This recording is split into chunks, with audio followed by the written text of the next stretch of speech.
கர்த்தர் இன்னைக்கு நம்மோடு பேச வல்லவராயிருக்கிறார். ஆமீன். இருக்கிற நேரத்துக்குள்ளே பேசி முடிக்கலாம்னு ஆசைப்படுகிறேன். இன்னைக்கு நம்முடைய வாழ்க்கையில் சின்ன சின்ன பிரச்சனைகள், சின்ன சின்ன விஷயங்கள் எல்லாம் நம்ம அதை ஏதோ பெருசாக்கி பெருசுபடுத்தி மலை மாதிரி நினைத்து அது 10 பேர்கிட்ட சொல்லி அப்படிதான் நம்மளோட வாழ்க்கை போயிட்டு இருக்குது. ஆனால் வேதத்தை நீங்கள் படித்து பார்க்கும்போது உங்களோட பிரச்சனைகளை, உங்கள் தேவைகளை, உங்கள் விஷயத்தை, உங்கள் வேதனைகளை ஆண்டவருடைய பாதத்தில் கொண்டு வைக்கும்பொழுது அது ஒன்றுமே இல்லை. ஆமீன் சொல்லிட்டே இருக்கணும். நான் பேசிட்டே இருப்பேன், நீங்க என்ன பண்ணணும்? ஆமீன் சொல்லிட்டே இருக்கணும். எத்தனை பேர் சந்தோஷமா இருக்கிறீங்க?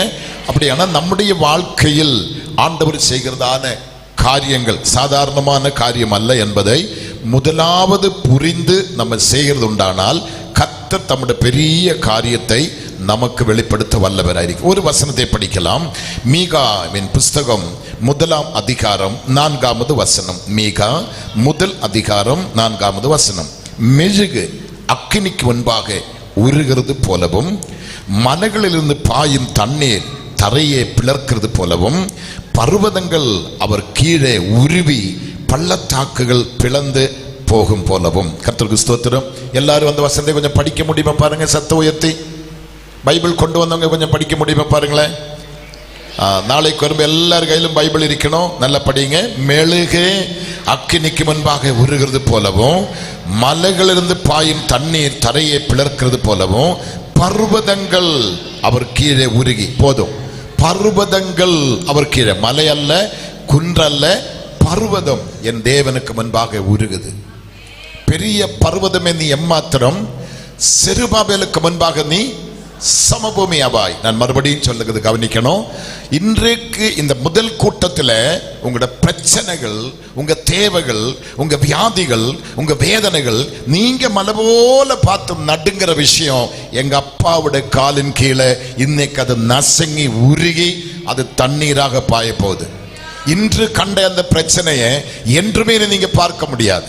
இன்று கண்ட அந்த வேதனையை என்றுமே நீ பார்க்க முடியாது. உங்களுக்குள்ளே பல வியாதிகள் இருக்கலாம், பல பிரச்சனைகள் இருக்கலாம், மருத்துவர்களால் முடியாத காரியமா இருக்கலாம். ஆனா நீங்க அதை பெருசா நினைச்சிட்டு இருக்கிறீங்க. அப்படி நினைக்க கூடாது. நான் இந்த வசனத்தை பேசுறதுக்கு ஒன்னவே தாவீதினுடைய ஒரு காரியத்தை சொல்லி போகலாம் என்று ஆசைப்படுகிறேன். கர்த்தருக்கு ஸ்தோத்திரம். அங்க பாருங்க, சவுல் அவனோடு கூட பெரிய ஒரு சேனை, ஒரே மனுஷன் பயர் பண்ணிட்டு இருக்கிறான். அவன் பேரு கோலியாத்து. ஒன்றுமே செய்ய முடியல. எத்தனையோ தீவிரமான காரியங்கள் எல்லாம் அங்கே செய்கிறோம். எவ்வளவு பெரிய ஆயுத அபியாசங்கள் எடுத்தவர்கள், நல்ல அனுபவஸ்தர்கள். சவுலின் கூட இருக்கிற ஆட்கள் சாதாரணமான ஆள் அல்ல, பெரிய பெரிய ஆட்கள். ஆனால் அத்தனை பேரும் ஒரு மனுஷனுக்கு முன்பாக அவன் கொடுக்கிற சவாலை கேட்கும் பொழுது முட்டி நடுங்கி பயந்து ஒளித்து ஓடிக்கொண்டிருக்கும் போது ஒரு சின்ன பையன் அந்த இடத்துக்கு வருகிறார். ஆமீன். கிளைமேட்டுக்கு ஏற்ற மாதிரி இருக்கக்கூடாது, நீங்க சூடாதான் இருக்கணும். ஆமீன். இங்கே சரி அங்கே சரி, நீங்க சூடா இருந்தா தான் எனக்கு இங்க சூடு கிடைக்கும். ஆமீன் சொல்லுவோமா? நீங்க தூங்குனா நானும் மனுஷன் தானே. டிரைவர் பக்கத்தில் தூங்குங்க, உடனே இறக்கி விட்டுருவான். அதே மாதிரி தான் நானும் என் பக்கத்தில் தூங்காம இருந்தா தூங்கிட்டு இருந்தேன், அப்படி நானும் எழுப்பி விட்டுருவேன். நல்ல விழிப்பா இருக்கணும், சந்தோஷமா இருக்கணும். இப்ப நான் சவுலை காமிக்கிறேன், சவுல் பின்னாடி ஒரு பெரிய சேனையை காமிக்கிறேன், அங்க ஒரு பெரிய மனுஷன் கோலியாத்தை காமிக்கிறேன், பக்கத்தில் சின்ன பொடி பையனை காமிக்கிறேன். அப்போ இந்த கோலியாத்தும் அவனோடு கூட இருக்கிற மக்களும் அதை கண்டு நடுங்கி என்ன செய்வதென்று தெரியாம கெதி கலங்கி நிற்கும் பொழுது ஒருத்தன் அந்த இடத்துக்கு வருகிறான். அவன் தான் நம்முடைய சின்ன பையன் தாவீது. அவன் கோலியாத்தை பார்க்கிறான். கர்த்தருக்கு ஸ்தோத்திரம். கோலியாத்தை பார்க்கிறார். கோலியாத்தை பார்க்கும் பொழுது தாவீதினுடைய கண்களில் அந்த கோலியாத்து ஒரு சின்ன குருவி மாதிரி தெரியுது. நான் சொல்ற தமிழ் விளங்குதா? தாவீதினுடைய கண்களில கோலியாத்து ஒரு சின்ன குருவி மாதிரி தெரியுது. ஆனா சவுலுக்கு முன்னாடி மலை மாதிரி தெரியுது. அவனுடைய சேனைகளுக்கு முன்பாக, போர் வீரர்களுக்கு முன்பாக மலை மாதிரி தெரியுது. இவன் ஒரு ஸ்டெப் எடுத்து வைக்கும்போது இவங்களுக்கு வயிறு கலங்குது, தொட நடுங்குது, ஜுரம் பிடிக்குது, பின்னாடி ஸ்டெப் வைக்கிறான். ஆனால் இந்த பையன் இதை பார்த்தப்போ ஒரு சின்ன குருவி மாதிரி. ரகசியம் என்ன தெரியுமா? இந்த தாவீது செய்த, பைபிள் இல்ல, நான் கொண்டு வரது கவனிக்கணும். இந்த தாவீது என்ன செய்யணும் கேட்டா, இந்த கோலியாத்தை தெய்வத்தின் பக்கமா கொண்டு நிறுத்திட்டாங்க. நிறுத்திட்டு ஒரு இஞ்சி டேப் எடுத்து தெய்வத்தை அளந்து பார்த்தா அவன் சொல்றான், அவருடைய வானம் அவருடைய சிங்காசனம், பூமி அவருடைய பாதபீடமா. கர்த்தருக்கு ஸ்தோத்திரம். வானம் அவருடைய சிங்காசனம், பூமி அவருடைய பாதபீடமா. அப்படியான வானத்துக்கும் பூமிக்கும் எட்டாத்தொரு சர்வ வல்லவர் தாவீதோடு இருக்கிறதை அவன் உணர்ந்து அந்த தெய்வத்தை நிறுத்தி அவர் பக்கத்திலே கோலியாத்தை நிறுத்தி கோலியாத்தை அளந்து பார்த்தா ஒரு சின்ன குருவி மாதிரி தெரியுது. நான் சொல்றது விளங்குதா உங்களுக்கு? இன்னைக்கு உங்களுடைய கேன்சர், இன்னைக்கு உங்களுடைய தீராத வியாதி, உங்களுடைய கடன் சாபம், உங்களுடைய பிரச்சனைகள் உங்களால சமாளிக்க முடியாத இது மலை மாதிரி காட்சி அளித்து உங்களை நடுங்க வைத்து ஜெபிக்க விடாம, துதிக்க விடாம, ஆராதிக்க விடாம, வேலைக்கு விடாம, ஊழியம் செய்ய விடாம, தற்கொலைக்கும் பாவத்துக்கும் சாபத்துக்கும் தள்ளுகிற அந்த மலை போன்ற பிரச்சனை இப்ப தெய்வத்தின் முன்பாக கொண்டு வைக்க போறோம். எத்தனை பேர் விசுவாசிக்கிறீங்க? தெய்வத்துக்கு முன்பாக கொண்டு வைக்க போறோம். வைத்து நம்ம அளந்து பார்க்கும்போது நம்ம தெய்வத்தினுடைய ஆசனம் வானத்தில் இருக்குது, பாதம் பூமியில் இருக்குது. வானத்துக்கும் பூமிக்கும் எட்டாத்தொரு சர்வ வல்லவர் தாவீதுக்குள்ள இருக்கும்போது இந்த சின்ன கோலியாத்துக்கு அவன் பயப்பட வேண்டிய அவசியமே இல்லை. இந்த சர்வே முடிந்த பிற்பாடுதான் அவன் போய் சின்ன கல் எடுக்கிறாங்க. ஆமென். அங்க கோலியாத்து கேட்கிறான், என்னடா கல்லை நாயான்னு கேட்கிறேன். நாய் அடிக்கணுங்க பெரிய கல் வேணும். நாய் அடிக்கணுங்க என்ன கல் வேணும்? பெரிய கல் வேணும். அவன் சின்ன சின்ன ஊழாங்கல் எடுக்கிற பார்த்தீங்களா? அவன் கண்களில் அந்த பெரிய கோலியாத்து ஒரு சின்ன சிட்டாக்குருவி மாதிரி தெரியுது. அது 5ல் ஒரு கல் எடுத்து ஒரு அடி அடித்தது முடிஞ்சிச்சு அவனோட மேட்டை. அப்படியானால் இன்றைக்கு உங்களை பயப்படுத்தி, உங்களை நடுங்க வைத்து, உங்க விசுவாச கப்பலின் நங்கூரத்தை முறித்து, உங்களை சுக்கானை முறித்து, உங்க வாழ்க்கை பயணத்தை தடுத்து நிறுத்தி, உங்களை வேறு கோணத்தில் திசை திருப்பி பயப்படுத்துகிற பொல்லாத ஆவி, அந்த பொல்லாத பிசாசு, அந்த பொல்லாத சாத்தான் நான் கொண்டு வந்து என் தெய்வத்துக்கு முன்பாக நிறுத்த போகிறோம். நிறுத்தும்படிக்கு சொல்ற பாருங்க, மெழுகு அக்கினிக்கு முன்பாக ஆமீன் உருகிறது போலவும், மலைகளில் இருந்து பாயும் தண்ணீர் தரையை பிளர்க்கிறது போலவும் பர்வதங்கள் அவர் கீழே உருகி ஆமீன் சொல்லுவோமா? இப்போ ஒருவேளை உங்களுக்கு யாருக்காகலும் சரித்திலே கட்டி இருக்கலாம், அது இப்போ உருகிட்டு தான் இருக்குது. ஆனா இங்க கொண்டு வைக்கணும், வச்சாதான் உருகும், வச்சாதான் உருகும், அங்கதான் அற்புதம் நடக்கும். உருகி பர்வதங்கள் அவர் கீழே உருகி பள்ளத்தாக்குகள் பிளந்து போகும் என்றார். ஆமென் சொல்லுவோமா? அடுத்த வார்த்தை, இது எல்லாம் யாக்கோபுடைய மீறுதல் நிமித்தம், இஸ்ரவேல் வம்சத்தாருடைய பாவங்கள் நிமித்தமும் சம்பவிக்கும். யாக்கோபின் மீறுதலுக்கு காரணம் என்ன? சமாரியா அல்லவோ? யூதாவின் மேடைகளுக்கு காரணம் என்ன? எருசலேம் அல்லவோ? ஆகையால் நான் சமாரியாவை வெளியான மண்மேடும் திராட்சை செடி நடுகிற நிலவுமாக்கி அதன் கற்களை பள்ளத்தாக்கிலே புரண்டு விழ பண்ணி அதன் அஸ்தி பாரங்களை திறந்து வைப்பேன். ஆமென் சொல்லுவோமா? எங்கே பாவம், எங்கே தேவன் அருவருக்கிற காரியங்கள், பரிசுத்த வேதத்துக்கு அப்பாற்பட்ட விஷயம் இருக்குதோ அங்கதான் இந்த சம்பவம் நடக்குது. இந்த 3 நாட்கள் கூட்டத்தின் நிமித்தமாகவே நானும் நீங்களும் ஆண்டவர் விரும்புகிற ஒரு ஸ்தானத்துக்கு நம்ம வரணும். அவருடைய ஹிருதயத்துக்கு ஏற்ற பிள்ளைகளாக நம்ம வரணும். அவருடைய சித்தம் செய்கிற மக்களாக நம்ம வரணும். அப்படி வரும்பொழுது இயேசுப்பா அற்புதமான காரியத்தை செய்வார். எத்தனை பேர் விசுவாசிக்கிறீங்க? அற்புதமான காரியத்தை செய்வார், அதிசயமான காரியத்தை செய்வார். அது விவரிக்கக்கூடிய நேரம் நமக்கு இல்லாத. நாகூம் புஸ்தகம் என்ன சொல்றது வேகமா பார்க்கலாமா? நாகூம் புஸ்தகத்தை கொஞ்சம் வேகமா இறங்கி வாங்க. அதுல நம்ம சொல்ற வார்த்தை நம்ம கவனித்து வேகமாக நம்ம கடந்து போகலாம். அது உங்களுக்கு பிரயோஜனமாக அமையும் என்று நான் விசுவாசிக்கிறேன். கர்த்தர் நிச்சயமாக உங்களை ஆசீர்வதிப்பாராக. நாகூம் புஸ்தகம் எடுங்க பார்ப்போமே. அதனுடைய 1ஆம் அதிகாரம் 5லிருந்து 7 வசனத்தை வேகமாக படிக்கலாம். நாகூம் 1ஆம் அதிகாரம் ஆமென் 5லிருந்து 7 வசனங்கள் பாருங்க, பார்ப்போமே. அவர் சமுத்திரத்தின் அவர் சமூகத்தில் பர்வதங்கள் அதிர்ந்து மலைகள் கரைந்து போகும். நல்ல கவனிக்கணும். அவர் சமூகத்தில் பர்வதங்கள் கரைந்து மலைகள் கரைந்து போகும். அவர் பிரசன்னத்தினால் பூமி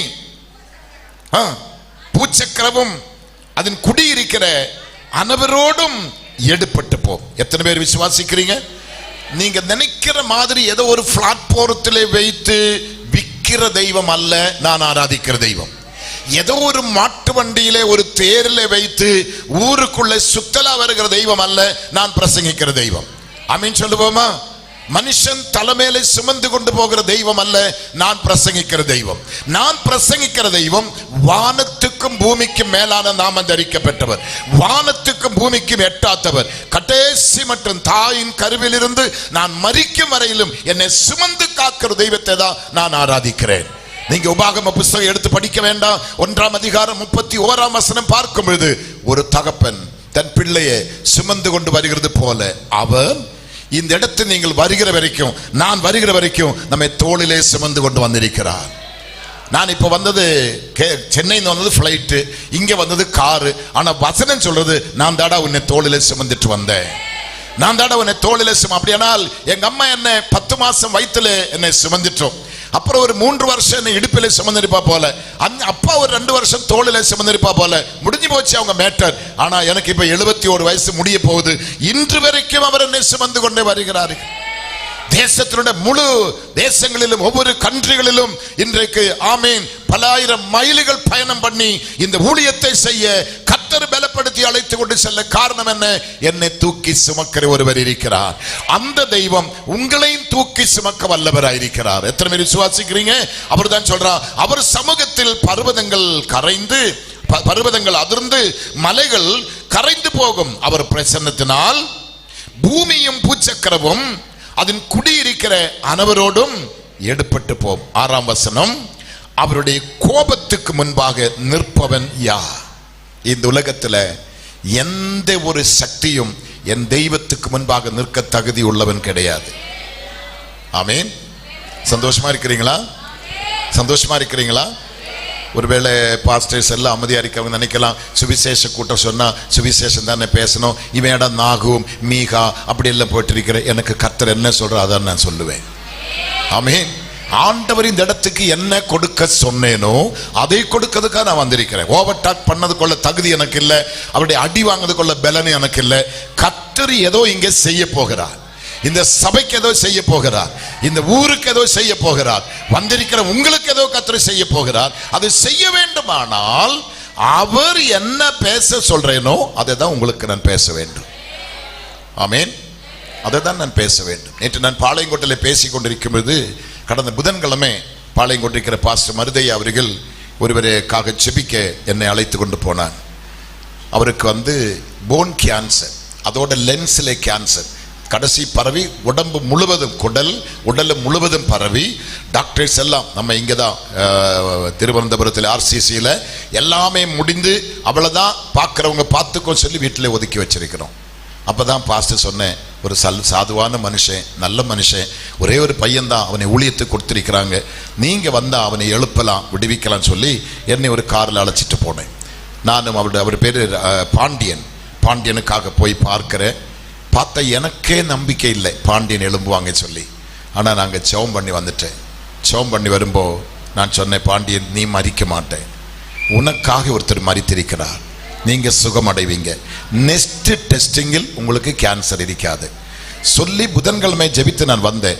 நேற்று முந்தின தினத்தில் நான் அதே சர்ச்சில் பேசும்போது அவர் ரிப்போர்ட்டோட நிற்கிறாங்க, கேன்சரே கிடையாது, கேன்சரே கிடையாது. கர்த்தருக்கு சோதரம். இந்த செய்தி லைவில் போதும் நினைக்கிற கர்த்தருக்கு சோதரம். அவர்களுடைய செய்தியும் லைவிலே உண்டு, எல்லாரும் கேட்கட்டுமே, எல்லாரும் அறியட்டுமே. அது ஒரு பர்வதம் போல அவங்க நினைச்சாங்க. போன் கேன்சர், லென்ஸ்லே கேன்சர், குடலிலே கேன்சர், சரீரம் முழுவதும் ஆமீன் பரவி இருக்குது. மெடிக்கல் ரிப்போர்ட் மரிக்கும் இல்லை, நீ மரிக்க மாட்டே, உனக்காக நான் மரித்திருக்கிறேன். இன்னைக்கு அப்பேற்பட்ட ஏதாகலும் பிரச்சனையோட நீங்க வந்திருந்தால் இந்த பர்வதம் உருகிறது போல உங்க பிரச்சனை அவருக்கு முன்பாக உருக போகுது. ஆமீன் சொல்லுங்களேன். ஒரு நாள் ஒரு சகோதரனுக்கு நான் ஜெபிக்க போனேன். அவருக்கு வீக்லி ஒன்ஸ் லென்ஸிலிருந்தும் 2 லிட்டர் 1 லிட்டர் தண்ணி எடுத்துட்டே இருக்கணும். லென்ஸிலே தண்ணி தேருது. அப்போது அவர் அப்படியே குடல் எல்லாம் வீங்கி ரொம்ப மரணப்படுக்கையில் அவரோட நிலைமை ரொம்ப மோசம். சின்ன வயசு தான், ஊழியக்காரன் தான், ஒரு பாஸ்டர் தான். நான் அங்கே போய் அவருக்காக ஜெபிக்கும் பொழுது கர்த்தர் ஒரு காரியத்தை எனக்கு காமிக்கிறாங்க. நோவாவின் காலத்தில் ஒரு செடி கொடி மரம் மனுஷன் எதுவுமே தெரியாத அளவுக்கு 40 நாட்கள் வானத்தின் மதுகுகள் திறந்து, பூமியின் உறவுகள் திறந்து, உலகம் முழுவதும் ஜலத்தினால நிரம்பின நமக்கு தெரியும். அப்படி உலகம் முழுவதும் ஜலத்தினால் நிரம்பி எல்லா செடியும் கொடியும் மனுஷனும் பட்டு நசித்து போகும் நேரத்தில் ஒரே ஒரு குடும்பம் குடும்பம் மட்டும் ஒரு பேழைக்குள்ளே பாதுகாப்பா இருக்கிறார்களே, அவர்கள் இந்த பூமிக்கு வர வேண்டுமானால் தண்ணீர் வற்ற வேண்டும். நான் சொல்றது நல்ல விளக்கணும், நல்ல புரியணும், உங்களுக்கு புரியுற மாதிரி நான் பேசுறேன், நீங்க நல்ல விசுவாசிக்கணும். இந்த தண்ணீர் வற்றினா தான் பேழையோட படகு, நோவையோட படகு இந்த பூமியிலே பதிய முடியும். கர்த்தருக்கு ஸ்தோத்திரம். அப்போ எத்தனை லிட்டர் தண்ணி? இவனுக்கு 1 லிட்டர் இல்ல 1.5 லிட்டர் தான் வார எடுக்கிறது. இந்த பூமி முழுவதும் வானம் எட்டுற மாதிரி முட்டுற மாதிரி கர்த்தருக்கு ஸ்தோத்திரம் தண்ணீர் நிரம்ப வேண்டுமானா எத்தனை லிட்டர் தண்ணி யோசித்து பாருங்க. என் கர்த்தர் மனசு வைத்த பொழுது அத்தனை தண்ணியும் வற்றி போனது. இதை அந்த ஊழியக்காரனுக்கு நான் சொன்னேன், டேய், இவ்வளவு தண்ணீரை வற்ற வைத்து நோவா குடும்பத்தை தரையிலே நிலநாட்டின தெய்வம் உன்னோட தண்ணீரை வற்ற வைத்து உனக்கு அற்புதம் செய்ய மாட்டாரா என்று சொல்லும்போ அவருக்கு விசுவாசம் வந்தது. அந்த நாளும் இந்த நாள் வரையிலும் ஒரு டிராப் தண்ணீரோட லென்ஸ் எடுக்கவே இல்லை. இயேசு அற்புதம் செய்வாரா? சொல்லுங்களேன். நமக்கு என்ன மிஸ்டேக்னு கேட்டா, நம்ம இந்த டாக்டர்கள் சொல்றதெல்லாம் நம்பும். நீங்க பாருங்க, டாக்டர் எழுதுறத யாருக்குமே படிக்க தெரியாது. டாக்டர் எழுதுறத யாரு படிக்கும் தெரியுமோ? கொஞ்சம் எனக்கு கேட்கிற மாதிரி, டாக்டர் எழுதுறத யாரு படிப்பாங்க? மெடிக்கல் ஷாப்பில் இருக்கிறவன் மட்டும்தான் படிப்பாங்க. நீ சாகதுக்காக எழுதுறாரா, நீ வாழதுக்காக எழுதுறாரா, அந்த மெடிக்கல் ஷாப்புக்காரனுக்கு தான் தெரியும். அவன் டாக்டர் பேர், எங்க டாக்டர் சார் இருந்தா என்ன தப்பா நினைச்சாலும் பரவாயில்ல, அவன் ஏதோ ஒன்று கிறுக்கி கொடுப்பாங்க. இவன் 4 நாளுக்குள்ள செத்துடணும், இவன் இந்த பூமியில இருக்க கூடாது, இந்த மாத்திரை சீக்கிரம் கொடுறான்னு சொல்லிதான் ஒருவேளை குறிச்சு கொடுத்திருப்பாங்க. இவன் ஓடி வந்து நல்ல டாக்டர் என்னை நல்லா பரிசோதிச்சுட்டாங்க, நல்லா பேசிட்டாங்க, ஒன்னும் ஆகாத சொன்னா சொல்லி நம்பிக்கையோடு கொடுத்து அந்த மாத்திரை சாகதுக்கோ வாழதுக்கோ தெரியாம அவன் சாப்பிடுறான். நான் சொல்றது நல்ல விளங்கணும். இந்த பைபிள் உங்களுக்கு புரியுற மாதிரி எழுதி வச்சிருக்கிறேன். எந்த ஒரு மனுஷனும் அவனோட மொழியில அவனுக்கு புரிகிற மாதிரி இந்த சத்திய வேதத்தை தேவன் எழுதி வைத்திருக்கிறது. ஏன் உங்களால் புரிந்து கொள்ள முடியல? என் தழும்புகளால நீங்கள் குணமாகுவீர்கள், என் வசனத்தை அனுப்பி உங்களை என்ன பண்ணுவேன்? குணமாக்குவேன். எத்தனையோ வார்த்தைகள் அது சம்பந்தமா நீங்கள் பார்க்கலாம். அப்படியானால் அவர் தொட்டு குணமாக்குறவர், அவர் வார்த்தை அனுப்பி குணமாக்குறவர், அவர் சொல்லை ஆகும், அவர் கட்டளை நிற்கும், அவருடைய வார்த்தை ஆமென்றும் ஆமென்றும் இருக்குது. விசுவாசித்த தேவனுடைய மகிமை பார்க்கலாம். இப்படி எல்லாம் எழுதி வைத்திருக்கிற இடத்துல ஏன் நீங்க இந்த வார்த்தை நம்ப மாட்டீங்க? டாக்டர் கொடுக்கிறது அப்படியே நம்புது. டாக்டர் என்ன சொல்றாங்க? இது 4th ஸ்டேஜ், எங்களால் ஒன்றும் பண்ண முடியாது, நாங்க படிச்சதெல்லாம் பார்த்துட்டோம், நீங்க போங்க, உங்க ஆசையெல்லாம் நீங்க தீர்த்துடுங்க, நல்லா சாப்பிடுங்க, அப்படி சொல்லுவாங்க. ஆனா இந்த மெடிக்கல் சயின்ஸுக்கு அப்பாற்பட்ட ஒருவர் நம்மோடு கூட இருக்கிறார். மெடிக்கல் சயின்ஸுக்கு அசாத்தியமாயதை சாத்தியமாக்குற தெய்வம் தான் நம்ம ஆராதிக்கிற தெய்வம். எத்தனை பேர் விசுவாசிக்கிறீங்க? சாத்தியமாகாததே சாத்தியமாக்குற. இப்போ அவருக்கு முன்பாக ஒரு பர்வதம் உருகுதுன்னு சொன்னா யாரால நம்ப முடியும்? அவருக்கு முன்பாக ஒரு இப்படிப்பட்ட அற்புதம் நடக்க சொன்ன யாரால நம்ப முடியும்? நம்மளால மட்டும்தான் நம்ப முடியும். அங்க சொல்ற பாருங்க, அவருடைய கோபத்துக்கு முன்பாக நிற்பவன் யார்? அவருடைய உக்கிர கோபத்திலே தரிப்பவன் யார்? அவருடைய எரிச்சல் அக்கினியை போல இறக்கப்படுகிறது. அவரால கண்மலைகள் பெயர்க்கப்படும், அவரால கண்மலைகள் பெயர்க்கப்படும். ஆமென். கர்த்தர் நல்லவர். இக்கட்ட நாளிலே அரணான கோட்டை தம்மை நம்புகிறவர்களை அறிந்திருக்கிறார். ஒன்னு சொல்லட்டுமா? இங்க வந்திருக்கிற எல்லாரையும் கர்த்தர் அறியல, இந்த லைவ்ல பார்க்கிற எல்லாரையும் அவர் அறியல, மேடையில் இருக்கிற எங்களை எல்லாரையும் அவர் அறியல. ஒரு கூட்டத்தை மட்டும் அறிந்திருக்கிறார். அவங்க யாரு? அந்த வசனத்தை படிச்சு பாருங்க. கர்த்தர் நல்லவர், இக்கட்டு நாளில அரணான கோட்டை தம்மை நம்புகிறவர்களை அறிந்திருக்கிறார். ஹல்லேலூயா. தம்மை நம்புகிறவர்களை அறிந்திருக்கிறார். எத்தனை பேர் விசுவாசிக்கிறீங்க? அப்ப இன்னைக்கு ராத்திரி இந்த வார்த்தைகளை கேட்டுக்கொண்டிருக்கிற நீங்கள் அவருடைய விடுதலை அனுபவிக்க வேண்டுமானால் கர்த்தர் உங்களை அறிய வேண்டிய விதமாக அறிய வேண்டும். அவர் உங்களை அறியும்பதான் இயேசு அற்புதத்தை செய்வார். நம்பலாமா? நம்பலாமா? விசுவாசிக்கலாமா? அப்ப இன்னைக்கு ஆண்டவர் உங்களுடைய உள்ளத்தை பார்க்கிறார், மனுஷன் முகத்தை பார்க்கிறார், தேவனுடைய இருதயத்தை பார்க்கிறார். உங்களுடைய விசுவாசத்தினுடைய அளவு ஸ்கேல் போட்டவர் பார்க்கிறாங்க. உங்களை பார்த்து சொல்லணும், உங்க விசுவாசம் பெரியது, உன் விசுவாசத்தின்படி உனக்கு ஆக கடவுது. நீ விசுவாசித்த தேவனுடைய மகிமை எங்க சொல்றா? பெத்தானியாவில நாரி கிடக்கிற கல்லறை வாசலில், நாரி புழுத்து கிடக்கிற கல்லறை வாசலில் இயேசு வார்த்தைக்கு சொல்ற வார்த்தை தான், நீ விசுவாசித்தால் தேவனுடைய மகிமை காண்பாய். ஹல்லேலூயா. விசுவாசிய நீ பதறாத, விசுவாச நீ கலங்காத. அப்படியான அசைக்க முடியாத நம்பிக்கை நமக்கு வேணும். அவர் தான் சொல்றாங்க, அவர் சமூகத்தில் பர்வதங்கள் அதிர்ந்து மலைகள் கரைந்து போகும், அவர் பிரசன்னத்தினால் பூமியும் பூச்சக்கரமும் அதில் குடியிருக்கிற அனைவரோடும் எடுப்பட்டு போகுமா. விசுவாசிக்கலாமா? இது நடக்குமா? எத்தனை பேர் விசுவாசம் நடக்குமா? இது நடக்குமா? 1 ராஜாக்கள் 18ஆம் அதிகாரம் 38ஆம் வசனத்தை கொஞ்சம் பாருங்க. சீக்கிரம் நம்முடைய டைம் முடிய போகுது. 1 ராஜாக்கள் 18ஆம் அதிகாரம் 38ஆவது வசனத்தை பாருங்க, பார்ப்போமே.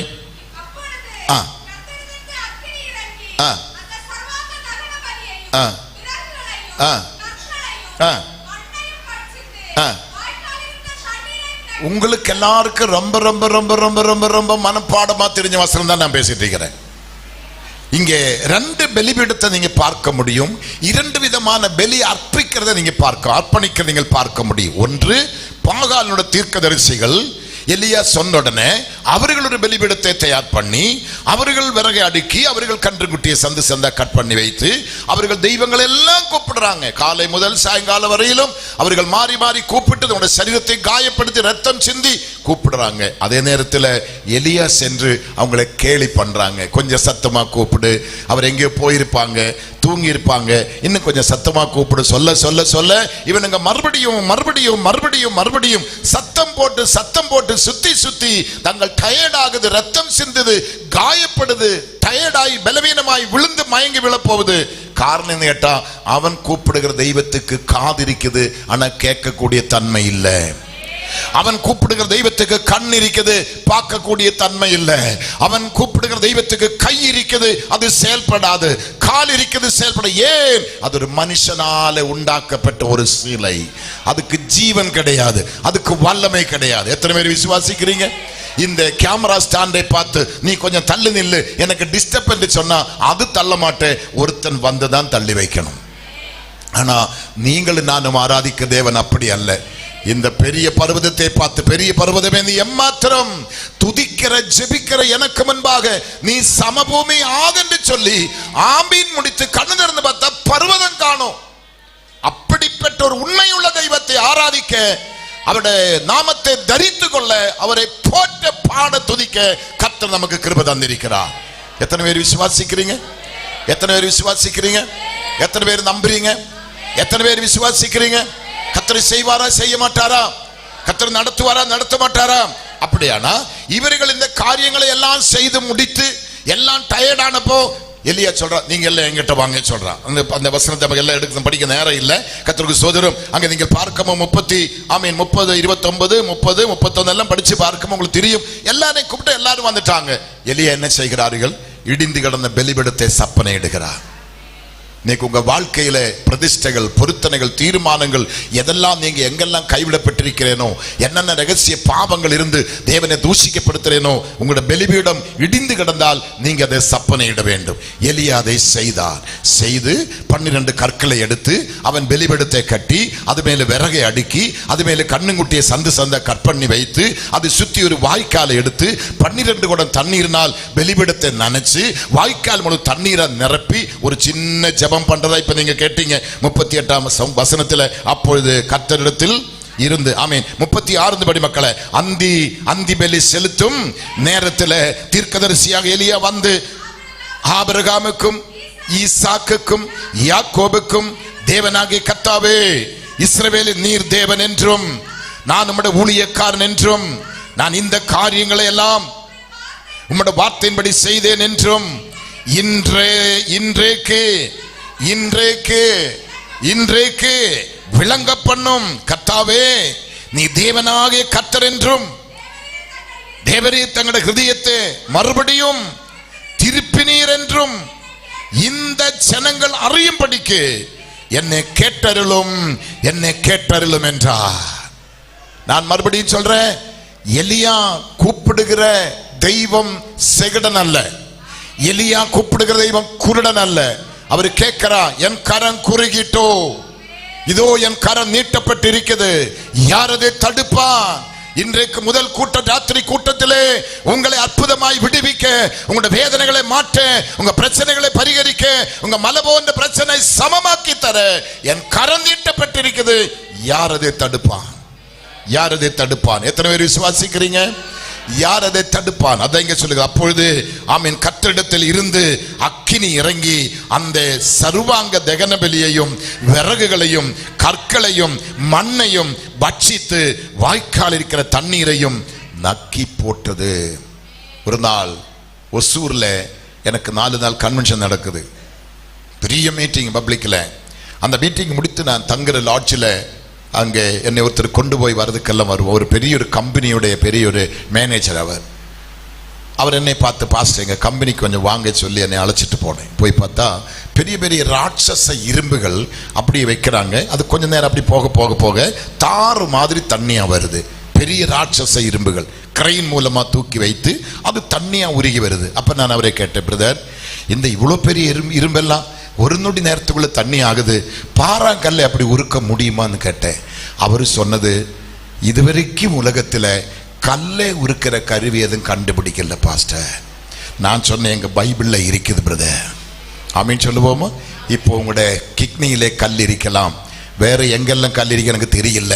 இப்போ எலியாவின் தேவன் இறங்கி வந்து அந்த பாறாங்கற்களை உருக்க போகிறார் கர்த்தர். எத்தனை பேர் விசுவாசிக்கிறீங்க? அப்படி யாராகிலும் வந்திருந்தா என்கிட்ட ஜெபிக்க வரக்கூடாது, நாளைக்கு போய் மெடிக்கல் டெஸ்ட் பண்ணிட்டு என்கிட்ட வரணும். அந்த கல் அங்க இருக்காது.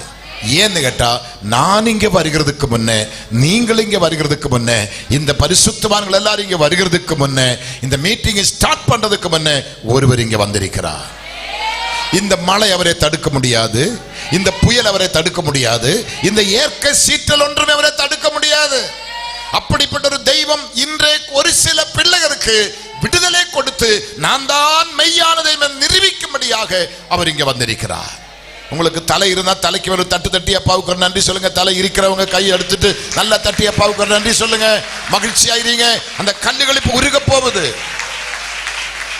நேற்று வரைக்கும் அந்த ஸ்டோன் இருந்திருக்கலாம், நான் பேசுகிற வரைக்கும் அந்த ஸ்டோன் இருந்திருக்கலாம், நான் பேசுகிற வரைக்கும் அந்த பலவீனம் இருந்திருக்கலாம். ஆனா இப்போ நான் பேசி முடித்து ஆமீன் சொல்றது கூட அந்த ஸ்டோன் அங்க இருக்காது. இந்த தெய்வம் உண்மையுள்ளவராயிருக்கிறார். 12 பாறாங்கற்களை காணோம், அவன் அடுக்கின விறகை காணோம், 12 கூட தண்ணீரை ஊத்தி எந்த நெருப்பு போட்டாலும் எரியாத அளவுக்கு வெளிப்படுத்த ஈரம் பண்ணிட்டோம். வாய்க்கால் சுத்தி தண்ணீரை நிரப்பிட்டோம். எந்த நெருப்பு இறங்கி பற்ற வைக்க முடியும்? எங்கே இந்த நெருப்பு வரும்? இந்த தண்ணிக்குள்ள எரிகிறது தான் கர்த்தருடைய மகிமை, கர்த்தருடைய வல்லமை. அந்த தண்ணி ஒன்றும் அதை தடுத்து நிறுத்த முடியாது. அப்படியானால் ஒரு மனுஷன் தேவனுக்கு முன்பாக அவனுடைய பலிபீடத்தை சப்பனையிட்டு விவஸ்த பிரகாரம் உண்மையும் உத்தமமாக ஜெபிக்கிற ஜெபம் பாருங்க. கர்த்தாவே, நீ தேவனாகிய கர்த்தர் என்றும் தேவரீர் தங்கள் இதயத்தை மறுபடியும் திருப்பினர் என்றும் இந்த ஜனங்கள் அறியும்படிக்கு என்னை கேட்டருளும், என்னை கேட்டருளும். ஏசப்பா ஜெபத்தை கேட்பாரா? சொல்லுங்களேன். ஏசப்பா ஜெபத்தை கேட்பாரான்னு கேட்கிறேன் நான். பதில் தருவாரா? அற்புதம் நடக்குமா? இன்னைக்கு நீங்க ரொம்ப கொடுத்து வச்சவங்க. நாங்க இத்தனை ஊழியக்கார் வந்திருக்கிறாங்க மேடையில். நீங்க என்ன பண்ணணும்? ஃபர்ஸ்ட்ல எனக்கிட்ட வாங்க, நான் ஒரு ஜெபம் பண்றேன். அடுத்த உடனே பாஸ்டர் கிட்ட போகணும், அடுத்த பாஸ்டர். நீங்க காலை வரைக்கும் ஜெபித்தாலும் தீராது போல எல்லா பாஸ்டரும் உங்க தலையில கை வச்சுட்டா நீங்க வீட்டுக்கு போகணும். கல் இன்னும் 2 இன்ச்சு பெருசா இருக்கும். இப்ப எங்க யாருக்கிட்டமே நீங்க வரக்கூடாது. நாங்க யாருமே உங்களை தொடவோ தள்ளவோ ஒன்றும் செய்யக்கூடாது. விசுவாசத்தோடு போங்க, வீட்டில் போய் படுத்துடுங்க, தூங்கிடுங்க. நாளைக்கு மெடிக்கல் செக்கப் பண்ணுங்க, கல்லு காணும். விசுவாசித்தால் தேவனுடைய மகிமையே. எத்தனை பேர் விசுவாசிக்கிறீங்க? நடக்குமா நடக்காதா? நடக்குமா நடக்காதா? நம்பலாமா? இயேசுவை செய்வாரா? சொல்லுங்க சத்தமா. 19வது வயசில் இயேசு ஏத்திட்டேன். இன்னைக்கு 71 ரன்னிங் போயிட்டு இருக்குது வண்டி. எத்தனை எத்தனை எத்தனை எத்தனை மைல்கள் பயணம் பண்ணிட்டே இருக்கிறோம். கரை வழியாக, வானம் வழியாக எப்படியெல்லாம் ஓடிட்டு இருக்கிறோம். ஒரு நாள் ஓய்வில்லாம பேசிட்டு இருக்கிறேன். ஆமீன். இன்னைக்கு ஒரு 3 மணிக்கு போன் கால் வருதப்பா, புதன்கிழமைக்குள்ளே வந்து சேர்ந்துருவீங்களா? வால் போஸ்ட் அடிச்சுட்டு இருக்குது, நோட்டீஸ் எல்லாம் ரெடி ஆச்சு, புதன்கிழமை காலமை 10 மணிக்கு நீங்க பேசணும். இன்னும் அது குடிச்சோன்னா இன்னொரு போன் கால் வருது, செவ்வாய்க்கிழமை காலை 10 மணிக்கும் செவ்வாய்க்கிழமை நைட்டு நீங்க பேசணும், நீங்க அதுக்குள்ளே வந்துடுவீங்களா? இன்னும் டிக்கெட்டு கன்ஃபார்ம் ஆகல. கர்த்தருக்கு ஸ்தோத்திரம். ஆமீன். இன்னும் டிக்கெட் கன்ஃபார்ம் ஆகவில்லை. அப்படியானால் இந்த மேடை இறங்கி அடுத்த மேடையில் உடனே பேச வேண்டுமானால் அதுதான் கிருபை என்று சொல்லுகிறது. அது பேரு தான் கிருபை என்று சொல்லுகிறது. அங்கதான் இயேசுவோட மகிமை, அங்கதான் இயேசுவோட வல்லமை நீங்க பார்க்க முடியும். இயேசு செய்வாரா? இயேசு செய்வாரா? பாளையங்கோட்டையில பாஸ்டர் மருதையா அவர்கள் எல்லாருக்கும் அறியப்படுற மூத்த போதகர் தான். 78 வயசு அவருக்கு. இப்போ அவர் அமெரிக்கா போய் லண்டன் போய் லண்டன் இப்போ இன்னைக்கு துபாய்க்கு வந்திருக்கிறாங்க. மண்டே மார்னிங் இங்கே ட்ரிவாண்டத்தில் லேண்ட் ஆகும். 78 வயசு. கர்த்தருக்கு ஸ்தோத்திரம். அவருடைய சர்ச்சில் நான் பேசி முடித்த உடனே ஒரு சில வீடுகளுக்கு என்னை அழைச்சிட்டு போகிறேன். ஒரு 4 வீட்டுக்கு என்னை கூட்டிகிட்டு போனேன். 4மே பெரிய பெரிய ஐ சொசைட்டி, டாக்டர்ஸ் ஃபேமிலி, படித்த மேதைகள், எல்லாருமே கேன்சர். சொந்தங்கள் பந்தங்கள் எல்லாம் பார்த்துட்டு இருக்கிறாங்க. இன்னைக்கு நாளைக்குள்ளே மறிக்க போகுது. அந்த இடத்துக்கு தான் பாஸ்டர் 10:30, 10:45, 11 மணி இந்த டைம் என்னை அழைச்சிட்டு போகிறேன். ஒரு 5 நிமிஷம் அவங்களை பார்த்து ஜெபிச்சுட்டு வரேன். அடுத்த 2 நாள் பொறுத்து மீட்டிங்கில் நிற்கும் பார்த்தா அந்த பார்ட்டி மெடிக்கல் ரிப்போர்ட்டோடு நிற்கிறாங்க. அந்த கேன்சர் அவங்களுக்குள்ள கிடையாது. ஆமீன். அந்த கேன்சர் கிடையாது. இயேசு அற்புதம் செய்வாரா? சொல்லுங்களேன். இயேசு அற்புதம் செய்வார். ஜூலின்னு ஒரு டாக்டர் அங்கே இருக்கிறாங்க. பெரிய ஹார்ட் சம்பந்தமான பெரிய துறையில் இருக்கிற சகோதரி ஜூலி.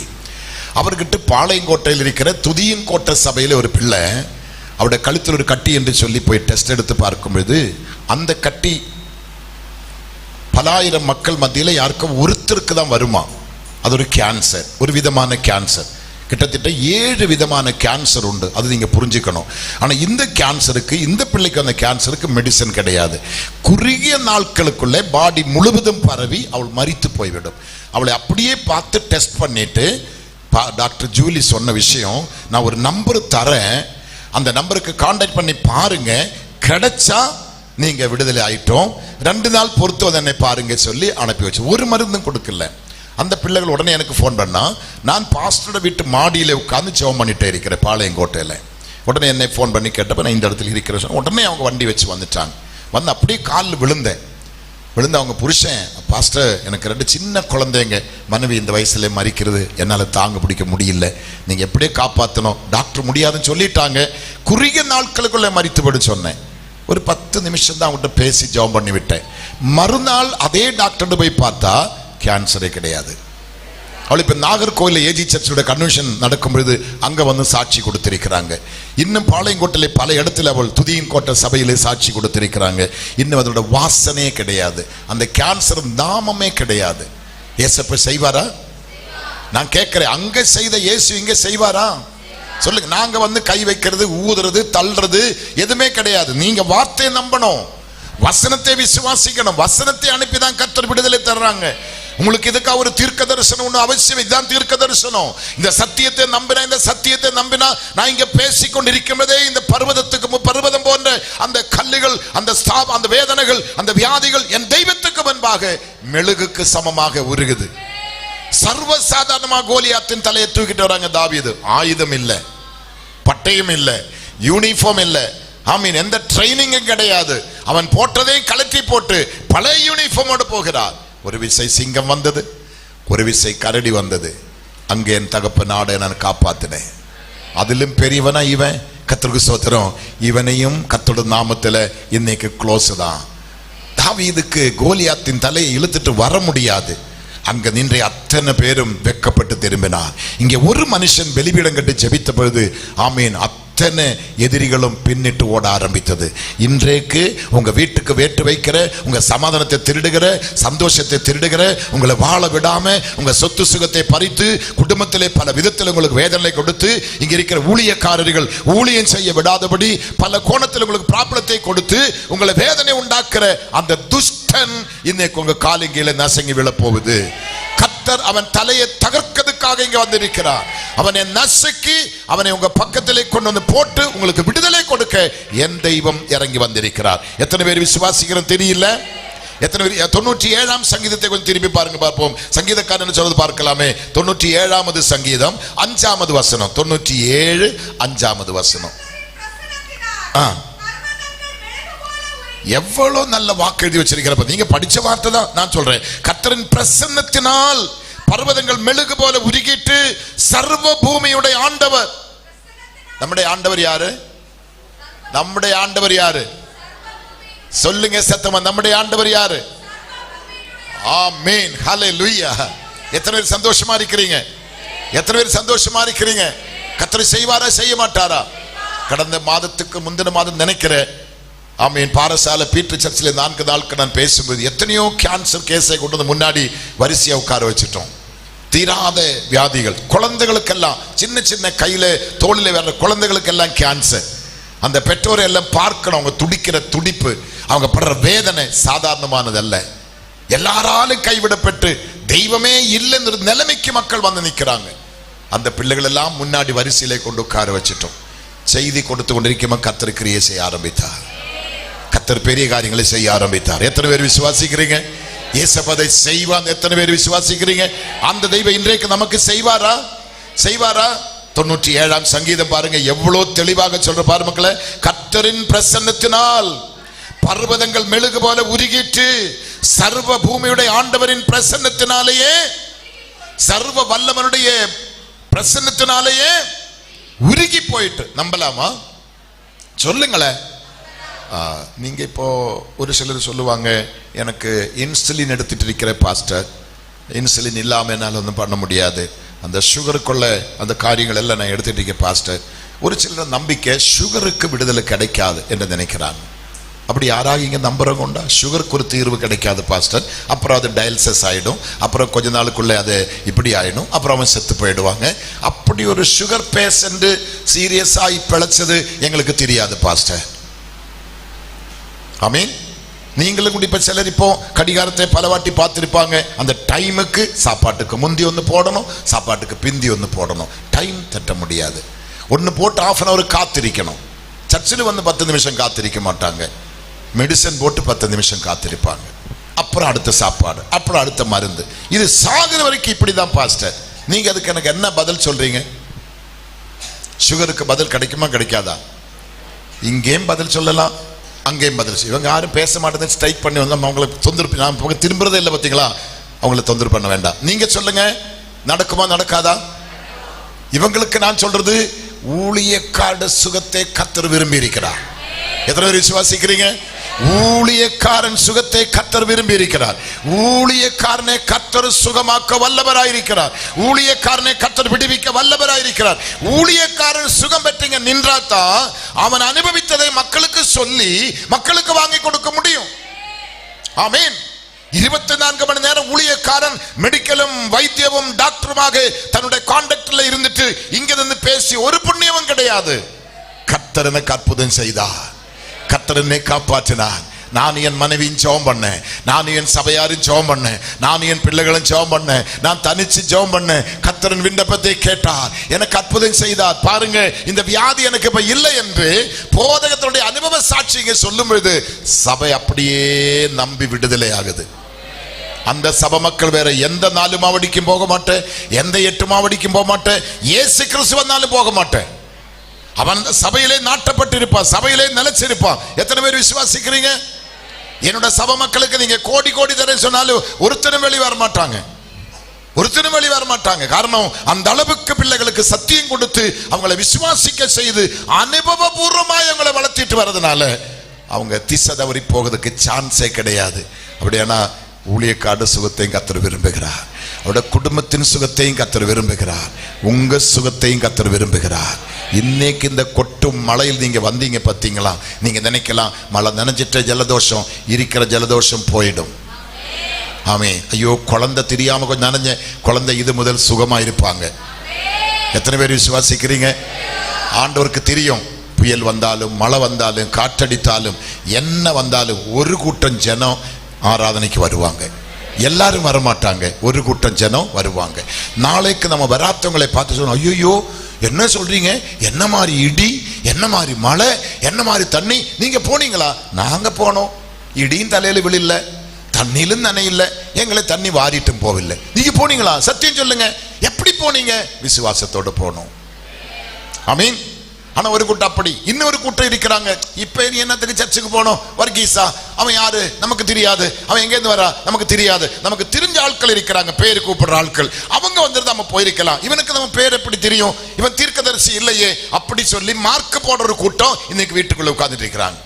ஆனா அப்படி பல கூட்டத்தின் மத்தியில் நீங்கள் உத்தமர்களாய், உத்தமிகளாய், விசுவாச வீராங்கண்ணிகளாய், வீரர்களாய் இதை தாண்டி வந்து உள்ள உட்கார்ந்துட்டு பார்த்தீங்களா, உங்களை கர்த்தர் சும்மா விட மாட்டேன். நீங்க வெறுமையா போக கர்த்தர் விடவே மாட்டேன். எத்தனை பேர் சந்தோஷமா இருக்கிறீங்க? விசுவாசிக்கலாமா? விசுவாசிக்கலாமா? நம்பலாமா? ஏசப்பா செய்வாரா? ஒரு அற்புதம் இப்ப நடக்குமா? என் பிரச்சனை பனி போல உருகுமா? என் பிரச்சனைக்கு பரிகாரம் கிடைக்குமா? இயேசு அற்புதம் செய்வாரா? நான் எழும்புறதுக்கு முன்னே எனக்கு ஒரு விடுதலை கிடைக்குமா? நிச்சயமா கிடைக்கும், நிச்சயமா கிடைக்கும். ஹல்லேலூயா. அசம்பிளிஸோட ஸ்தாபனத்தில் இருக்கிற அத்தனை ஊழியக்காரர்களுக்கு என்ன தெரியும். எங்களோட ஸ்தாபனம் மட்டுமல்ல, மேக்சிமம் எல்லா ஊழியக்காரர்களுக்கு என்னை நல்லா தெரியும், என்ன நல்லா தெரியும். நான் பிறந்து வளர்ந்து படித்து கல்யாணம் கட்டி பிள்ளை பெற்றெல்லாம் கேரளா தான். ஆனால் கிருபையால் கொஞ்சம் தமிழ் பேசுகிறேன். கர்த்தருக்கு ஸ்தோத்திரம். எனக்கு அருமையான 2 பிள்ளைகள், என்னை காட்டிலும் நல்ல மகிமையான ஊழியம். எனக்கு அருமையான மனைவி, என்னை காட்டிலும் பெரிய பிரசங்கியார், நல்ல கிருபை பெற்ற பெண்ணு. குடும்பமாய் கர்த்தர் ஊழியத்தை செய்து ஆமீன். காஞ்சிபுரத்தை மையமாக கொண்டு, காஞ்சிபுரத்தில் எந்த கிறிஸ்தவனும் தலை காட்ட முடியாது, சபை கட்ட முடியாது, அங்கே எதுவுமே செய்ய முடியாது. அங்கே ஊழியத்துக்கு போனால் எவனுமே நிற்க முடியாது. அப்படிப்பட்ட இடத்துல இன்னைக்கு 16 சபைகளை கட்டி முடிக்க கர்த்தர் கிருபை செய்திருக்கிறார். இப்போ ஒரு சபையுடைய இடம் வாங்கி போன 25ஆம் தேதி ரெஜிஸ்ட்ரேஷன் முடித்து ஒரே டைம் 5000 பேர் இருக்கிற சபையோட கட்டுமான பணியுடைய அதோட சில வேலைகள் இப்போ நடந்து. பிள்ளைகள் ஃபோன் பண்ணிட்டே இருக்கிறாங்கப்பா, இந்த வேலை முடிஞ்சிச்சு, இந்த வேலை. இப்போதான் ரெஜிஸ்ட்ரேஷன் போன 25ஆம் தேதி. பெரிய இடம் காஞ்சிபுரத்தில், கர்த்தருக்கு ஸ்தோத்திரம், பல கோடிக்கு வாங்கின இடம். அந்த இடத்துல இப்போ 5000 பேர் ஒரே டைம் உட்கார்ந்து ஆராதிக்கணும். அதுக்கேற்ற மாதிரி சபையோட பணிகள் ஆரம்பமாகுது. அப்படின்னு என்ன அர்த்தம்? ஒரு கிறிஸ்தவன் இல்லாத காஞ்சிபுரத்தில் இன்னைக்கு இத்தனை, என்னோட சபை மட்டுமல்ல, எத்தனை 100 சபைகள், எத்தனை 100 சபைகள் காஞ்சிபுரத்தில் எங்க பார்த்தாலும் இப்ப கிறிஸ்தவங்க தான். ஆமீன். நீங்க கிறிஸ்தவ நாட்டில் இருக்கிறீங்க, நாங்க கிறிஸ்தவ நாட்டில் இல்ல, நாங்க பிசாசுடைய ஹெட் குவார்டர்ஸ்ல இருக்கிற டெம்பிள் சிட்டி, காஞ்சிபுரத்துடைய ஒரிஜினல் நேம். அந்த பிசாசின் கோட்டையில இருந்து கர்த்தர் ராஜ்யத்தை நாங்க ஸ்தாபிக்கிறோம், கர்த்தர் ஊழியத்தை நாங்கள் செய்கிறோம், கர்த்தர் நாமத்தை உயர்த்துகிறோம். தேவன் செய்வாரா, செய்ய மாட்டாரா? அப்பா இந்த இடத்துல அப்ப ஏன் கர்த்தருக்கு சோதரம், நான் சண்டை இங்க வந்து பார்ப்பேன், ஒரு இடம் கூட காலியா இருக்க கூடாது. இங்க ஆள் இல்லை, இங்க வாடகைக்காக இறக்கணும். கர்த்தருக்கு சோதரம். ஒரு இடம் கூட ஆலயத்தில் எங்களுக்கெல்லாம் ஒரு சண்டே சொன்னா 3-4 சர்வீஸ், தண்ணி குடிக்க டைம் கிடையாது. அப்படியே உயிரை பிழிஞ்சு கொடுத்து நாங்க சண்டை நிக்கிறோம்.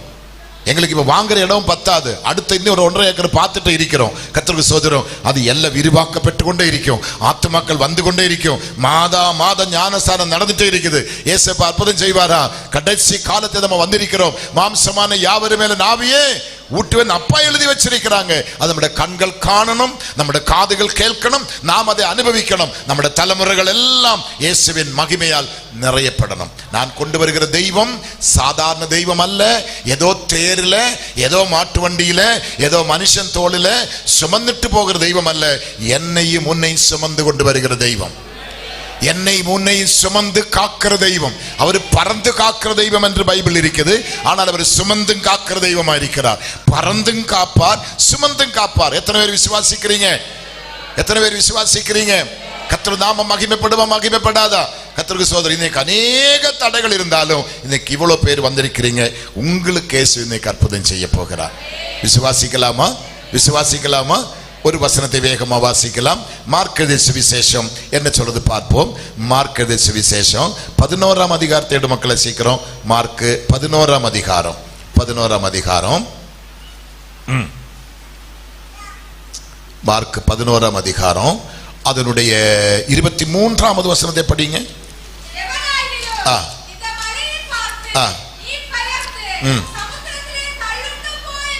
சொந்தி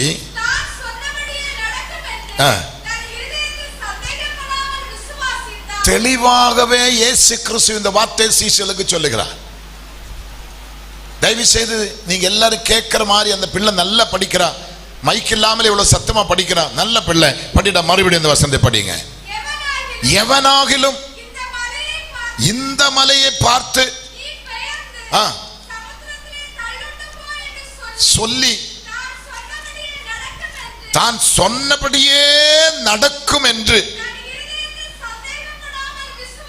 தன் ஹிருதயத்தில் சந்தேகப்படாமல் விசுவாசித்தால் எனக்கு அந்த கடைசி வசன வார்த்தை ஒரு வார்த்தை படி மக்களே, மறுபடி ஒரு விஷயம் படிங்க, மறுபடி ஒரு விஷயம் படிங்க. அவன் சொன்னபடியே ஆகும் என்று. இது யாரு சொல்றாங்க? இது யாரு சொல்றாங்க இந்த வார்த்தை? சொல்லுங்க சத்தமா, யாரு சொல்றாங்க இந்த வார்த்தை? எங்க ஏசப்பா சொல்றாங்க. அவர் சொல்றாங்க பாருங்க எவ்வளவு தெளிவாக, எவனாகிலும் அவன் படித்தவனா படியாதவனா, அவன் யாரு கட்டையா நட்டை எனக்கு பிரச்சனை இல்லை, அவன் எந்த பதவி உள்ளவனா இல்லையே எனக்கு தெரியல, எவனாகிலும் ஒருவன் என்ன செய்கிறார்? இந்த மலையை பார்த்து நீ பெயர்ந்து சமுத்திரத்திலே தள்ளுண்டு போ என்று சொல்லி தான் சொன்னபடியே நடக்கும் என்று. தான் சொன்னபடியே. நமக்கு எல்லாருக்குமே கடுகளவு விசுவாசம் உண்டு. எல்லாருக்கும் என்ன உண்டு? கடுகளவு சொல்ல காரணம் என்ன? கடுகு பூர்ணதை குறிக்கிறது, முழுமையான ஒரு பொருளை குறிக்கிறது. அதுக்குள்ள நீட்டம் கோணல் வளைஞ்சு கிழஞ்செல்லாம் கிடையாது. கடுகு ஒரு பூர்ணதை குறிக்கிறது. முழு விசுவாசம், முழு நம்பிக்கை அது தேவை, நமக்கு அது உண்டு. ஆனா கடுகளவுக்கு விசுவாசம் உண்டு, திருப்பதி மலை மாதிரி அவிசுவாசம் உண்டு. நான் சொன்னது விளங்குதா? எவ்வளவு விசுவாசம் பாஸ்டர்? கடுகளவுக்கு விசுவாசம், ஆனா அவிசுவாசம் எவ்வளவு இருக்குது? திருப்பதி. இது நடக்குமா? இன்னைக்கு மழை ஜனங்கள் வருவாரா?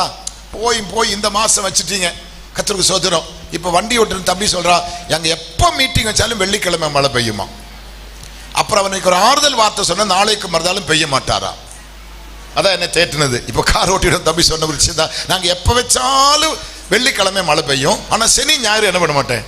அப்ப நீங்க எல்லாரும் நாளைக்கு வரணும். கர்த்தருக்கு சோதரம். எனக்கு அந்த வார்த்தை என்ன ரொம்ப தைரியப்படுத்தினேன். கர்த்தருக்கு சோதரம். அப்போ இங்க உள்ள எல்லாருடைய விசுவாசம் என்ன? வெள்ளிக்கிழமை மழை பெய்யும். உங்க விசுவாசத்தின்படி நடந்தது. இதுக்கு கடவுளை குறை சொல்லக்கூடாது, யாரையும் குறை சொல்லக்கூடாது. தீபாவளி எல்லாம் இதுக்கு காரணம் இல்லை. சண்டே பாருங்க, கொழுந்து விட்டு நெருப்பெறிஞ்சிட்டு இருப்பாங்க, அந்த அவளுக்கு தான் இருக்கும். ஆனா இன்னைக்கு இந்த சபையை மானிக்கிறதுக்காக, இவங்களை கனப்படுத்துறதுக்காக வெள்ளிக்கிழமை மழை பெய்யும். அப்ப ஏன் இன்னைக்கு வீடு பிரதிஷ்டை வச்சீங்க? அதுலயும் சில ரகசியம். மழை இல்லாத நேரம் மொத்தம் கூட்டம் தானே, எப்படி என்ன கொடுத்தீங்க? என்ன கொடுத்து? ஐயோ, இன்னும் தான் கத்து மழை இல்லைங்க, கூட்டமா வரும் பாஸ், சமாளிக்க முடியாது. இந்த புயல்ல வச்சா கொஞ்சம் பேர் தான் வருவாங்க. என்ன புத்தி, என்ன ஞானம்! இது சாதாரணப்பட்ட ஆளு கிடையாது. கர்த்தருக்கு சோதரம். ஐயா, எங்க விசுவாசம் சுனாமி வந்தாலும் நாங்க வருவேன், என்ன வந்தாலும் நாங்க வருவேன். எங்களை தடுக்கிறது ஒண்ணுமே உலகத்துல இல்லை. ஆமீன் சொல்லுவோமா? அப்படியானா கர்த்தருடைய சமூகத்திலே கடுகளவுக்கு விசுவாசம் உண்டு. ஆனா இந்த பக்கம் பார்த்தா திருப்பதி மலை மாதிரி அவிசுவாசம். இந்த வியாதியா? இது மாறாது. இது கேன்சர், இது சுகர், இது தைராய்டு, இது அப்பெண்டிஸ், இது அப்படி, இது இப்படி, இதுக்கெல்லாம் மாற்றம் இல்லை. எத்தனை பேர் விசுவாசிக்கிறீங்க? எத்தனை பேர் விசுவாசிக்கிறீங்க? நேற்று முன்னாள் நாள் பிள்ளை கொண்டுறாங்க, ஹார்ட்ல ஹோல்ஸ். எல்லா டாக்டர்ஸும் ஒன்றும் பண்ண முடியாது, ஆப்ரேட் பண்ணி காப்பாற்ற முடியாது. எல்லா மெடிக்கலும் தோல்வி, எல்லாம் முடிந்து விட்டது. அவன் நல்ல ஒரு ஆண் பிள்ளை, 11 வயசு பையன், என்ன செய்யணும் தெரியல. அந்த தாயின் தகப்பனு கண்ணீரோடு பிலிபிடுத்தான் பிள்ளை கூட சொன்ன, பாஸ்டர் பாருங்க, எல்லா ரிப்போர்ட்டும் பாருங்க, இவ்வளவு பெரிய ஓட்டை என் பிள்ளைக்கு இருக்குதுன்னு சொன்னேன். நான் உடனே சொன்னேன், கர்த்தாவே, அன்னைக்கு ஆதாமுக்கு ஒரு 5 நிதிரையை கொடுத்து அவனுக்கு ஒரு ஆபரேஷன் பண்ணி அந்த எலும்பை எடுத்த இடத்துல செதை வைத்து நிரப்பினார் என்று ஒரு வார்த்தை இருக்கிறல்லப்பா. அந்த வசனத்தின்படி இவனுக்கு கொஞ்சம் செதை எடுத்து அந்த ஓட்டை அடைச்சிடுங்கப்பா சொன்னேன். அவ்வளவுதான். நேற்று வந்து நிக்குது, அந்த ஹோல்ஸே கிடையாது. ஏசப்பா செய்வார். நம்ம சொல்றதை அப்படியே செய்வாங்க நம்முடைய ஆண்டவர். நம்ம விசுவாசத்தில் அப்படியே நடக்கும். நம்பலாமா, நம்ப கூடாதா? சொல்லுங்க சத்தமா, சொல்லுங்க சத்தமா. ஏசப்பா செய்வாரா? சொல்லுங்களேன், ஏசப்பா செய்வாரா? இங்க பக்கத்துல அந்த இடத்துல பேர் நான் அடிக்கடி மறந்து போவோம். அந்த பிள்ளை, அந்த இவனோட அந்த ஜோஸ் என்ன ஒரு பையன் காலு தொடைந்து முறிக்கணும்னு சொன்னாங்களே, அழகிய மண்டபம். அழகிய மண்டபம் ஏஜி சர்ச்சில் நான் 3 நாள் பேசுறேன்.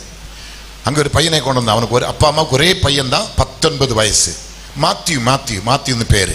அவனுக்கு இந்த தொட ஜாயிண்ட்ல இருந்தும் காலு துண்டிக்கப்படுறாங்க. RCCல மீனவர் ஃபார்மலி அவனோட தொடை அங்கே துண்டிக்கப்பட போகுது. உடனே அங்கே இருக்கிற ஒரு டாக்டர் அவனுடைய பெரியப்பா கிட்ட சொல்லி, நீங்க இந்த நம்பர் நான் தரேன், அவரை கொஞ்சம் கான்டாக்ட் பண்ணி கேட்ட பிற்பாடு நம்ம கத்தி வைக்கலாம். காரணம் ஒரே பையன், வேற பிள்ளைகள் கிடையாது. அது மாத்திரமல்ல, அவங்க ஃபேமிலியிலே இந்த ஒரு பையன் தான் ஆம்பளை பையன், மிச்சம் எல்லாருக்கும் பெம்பளை பிள்ளை. அவன் எல்லாரும் கொஞ்சம் கத்தோலிக்க ஃபேமிலி, மீனவர் ஃபேமிலி, ஒன்றும் பண்ண முடியாது. அப்போ அந்த டாக்டர் சொல்றாங்க, இந்த நம்பர் நான் தரேன், அவரை கான்டாக்ட் பண்ணுங்க, எடுத்தா அவர் என்ன பேசுற பாரு. நான் அவங்க ஃபோன் பண்ண எடுத்துட்டேன். எடுத்தப்போ பாஸ்டர் இதே மாதிரி நாங்கள் ஆர்சிஎஸ்சில் இருக்கிற எங்களுக்கு ஒரே ஒரு பையன் சொல்லி அவங்க அழுகிறதுனால எனக்கு மேட்ரு புரியல. ஆளையை நிறுத்தி விஷயத்தை சொல்ல சொன்னேன். உடனே இதே மாதிரி அவனை தியேட்டரில் படுக்க வச்சிருக்கிறான் பாஸ்டர், இன்னொரு 10 நிமிஷத்துல கால் அவனுக்கு போயிடும், என்ன பண்ணுற தெரியல. நாங்கள் கதிகளை நிற்கும் ஒரு டாக்டர் நம்பர் கொடுத்தாங்க. நான் சொன்னேன் அந்த டாக்டர்கிட்டே ஃபோன் கொடுன்னு சொன்னேன். அந்த டாக்டர்கிட்டே ஃபோன் கொடுத்த, கத்தி வைக்காதேன்னு சொன்னேன். கத்தி பிள்ளை மேல் வைக்கக்கூடாது, காலு துண்டிக்கப்படக்கூடாது என்று சொல்லும்போது அந்த டாக்டர் சொல்றாங்க கிட்டத்தட்ட ஒரு 2-3 ஹவர்ஸுக்குள்ள இவன் மரித்து போய்விடும், நீங்க தான் இந்த உயிருக்கு ஆமீன் காரண கர்த்தர்னு சொன்னேன். நான் அதுக்கு பொறுப்பேற்றுட்டேன். என்னானாலும் பரவாயில்லை சொல்லி நான் பொறுப்பேற்றுட்டேன். இப்போ 2 வருஷம் தாண்டியாச்சு, இது வரைக்கும் காலு முறிக்கல. இங்க பக்கத்தில் அழகிய மண்டபத்தில் பாஸ்டர் பேர் என்னமா, அஜித் குமார். நீங்க இப்போ போன் பண்ணி கேளுங்க, அஜித் குமார் என்னோடு கூட அவர் அந்த வீட்டுக்கு வந்தாங்க. இதுவரைக்கும் மேத்யூ கால் முறிக்கவே இல்லை. ஆமென். எத்தனை பேர் விசுவாசிக்கிறீங்க? இயேசு செய்வாரா? அப்போ அங்க இருக்கிற ஒரு மெடிக்கல் டாக்டருக்கு தெரியுது, அவர் என்ன நல்லா புரிஞ்சு வச்சிருக்கிறவர். நிறைய பேருக்கு அங்க விடுதலை கிடைச்சதுனால அவருக்கு ஒரு நம்பிக்கை, இந்த பாஸ்டரோட நம்பர்ல பேசி பாருங்க, கிடைச்சா அற்புதம் நடக்கும். அதே மாதிரி அவன் போட்டான், என் நம்பர் கிடைச்சது, நான் பேசினது, இன்ன வரைக்கும் மாத்தியு கால் முறிக்கல. அந்த ஃபேமிலிகள் எல்லாம் கிறிஸ்துவை ஏற்றுக்கொண்டு இன்னைக்கு கர்த்தருக்கு சாட்சியாக ஜீவிக்கிறார். இன்னைக்கு இயேசு இங்க வந்திருக்கிறார். இயேசு இங்க வந்திருக்கிறார். எத்தனை பேர் சந்தோஷமா இருக்கிறீங்க? இயேசு இங்க வந்திருக்கிறார். இயேசு அற்புதம் செய்வாரா? இயேசு அற்புதம் செய்வாரா? இயேசு விடுதலை தருவாரா? அவருடைய விடுதலை நீங்க இப்ப பார்க்க முடியுமா? இயேசுவால கூடுமா? எத்தனை பேர் விசுவாசிக்கிறீங்க? இன்னைக்கு அந்த அற்புதம் இங்க நடக்குமா? நம்பிக்கையோடு சொல்லுங்க, நடக்குமா?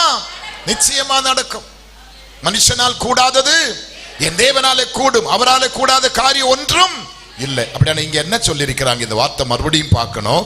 அந்த வார்த்தை மறுபடியும் பார்க்கணும். 11:23 சொல்லுகிறது, கர்த்தர் எவனாகிலும் இந்த மலையை பார்த்து நீ பெயர்ந்து சமுத்திரத்திலே தள்ளுண்டு போ என்று சொல்லி தான் சொன்னபடியே நடக்கும் என்று தன் இதயத்தில் சந்தேகப்படாமல் விசுவாசித்தால் அவன் சொன்னபடியே ஆகும் என்று மெய்யாகவே உங்களுக்கு சொல்லுகிறேன். அவன் சொன்னபடியே ஆகும் என்று. ஆமீன் சொல்லுவோமா? அவன் சொன்னபடியே ஆகும் என்று. அவரிடம் நீங்க உங்க சரீரத்தில் இருக்கிற பலவீனத்தை பார்த்து சொல்லணும், இந்த வியாதி, இந்த வியாதி, இந்த வியாதி. நீங்க சொல்லி நீங்க ஜெபித்தால், விசுவாசிக்கிறது உண்டானால் இயேசப்பா அற்புதத்தை செய்வார். நம்பலாமா? இயேசப்பா என்ன செய்வாங்க? அற்புதத்தை செய்வார். நம்பிக்கையோடு காத்திருக்கணும், விசுவாசத்தோடு காத்திருக்கணும், மகிமையோடு காத்திருக்கணும். இயேசு அற்புதங்கள் செய்கிற தேவனாயிருக்கிறார். நான் ஞாராம்பள ஏஜியில குறைஞ்ச ஒரு 6-7 வருஷம் கண்டினியூ 4 நாட்கள் நான் தான் அங்க குரூசைட்ல பேசுவேன். ஒவ்வொரு வருஷமும் 3, 4, 5 கேன்சர் கேஸ் வரும். அந்த கேஸ் எல்லாம் சாதாரணமாக கிடையாது. ஆர்சிசி அங்கே நீங்க இருந்து வாரி போட்டு வருவாங்க. அந்த உயிர் போகிற தருவாயில தான் கொண்டு வருவாங்க. யார் மேலும் கை வைக்கிற பழக்கம் கிடையாது. அவங்களை கொண்டு வந்து வண்டியில் அங்கங்க படுக்க வச்சிருப்பாங்க. மீட்டிங் முடித்து அவங்களுக்கு ஒரு ஜெபம் பண்ணும், அடுத்த நாள் ரிப்போர்ட்டோட நிற்கிறாங்க. அந்த இயேசு இங்க வந்திருக்கிறாங்க. எத்தனை பேர் விசுவாசிக்கிறீங்க? அந்த இயேசு இங்க வந்திருக்கிறாங்க. எனக்கு உங்க பாஸ்டரே தெரியாது, இந்த மீட்டிங்கில் எவ்வளவு பேர் கூடுவன் தெரியாது, எவ்வளவு பேர் கூடுது நான் கேட்டதும் கிடையாது. இது எப்படி இருக்குது, அவுட்டர்லா உள்ளையா, எனக்கு ஒண்ணுமே புரியல. எதையும் விசாரிக்காம விசுவாசத்தோடு நான் வந்திருக்கிறேன். ஆனா ஒண்ணு மட்டும் உங்களுக்கு தீர்க்க தரிசனமா சொல்றேன், இந்த 3 நாட்கள் தடை இல்லாம எந்த வேலைக்கும் போகாம இந்த 3 நாட்கள் இங்க வந்து நீங்கள் பகலும் சரி நைட்டும் சரி சத்தியத்தை கேட்கறது உண்டானால் உங்க வாழ்க்கைக்கு ஒரு மாற்றம் திருப்புமன் உண்டாக போகுது. நாளைக்கு பகல் உண்டா? நாளைக்கு பகல் உண்டா? நான் வரணுமா? ஓகே, நாளைக்கு பகல் வர்றவங்களுக்கு நான் கை வச்சு ஜெபம் பண்ணுவேன். அடுத்த நாளைக்கு நைட்டு, அப்புறம் சண்டே பகல் நைட்டு எனக்கு நேரம் இருக்காது, பண்ண மாட்டேன். நாளைக்கு பகல் வர்றவங்களுக்கு டைம் எடுத்து, நான் எவ்வளோ டைம் ஆனாலும் நான் டைம் எடுத்து உங்களுக்காக ஜெபிக்க ஆயத்தமா இருக்கிறேன். தீராத வியாதி உள்ள மக்களை கொண்டு வரணும். 2வது, ரட்சிக்கப்படாத பிள்ளைகளை நீங்க கொண்டு வரணும். இது ஆண்டு விழாவா பாஸ்டர்? சபை நாள் சொன்ன எத்தனாவது? 39. அப்போ நீங்க நம்புறீங்களா? 39 பேர் இந்த மீட்டிங்ல ஸ்நானப்படணும். ஏதாவது தீர்மானம் எடுத்தீங்களா? சொன்னீங்களா? சபைக்கு சொன்னீங்களா?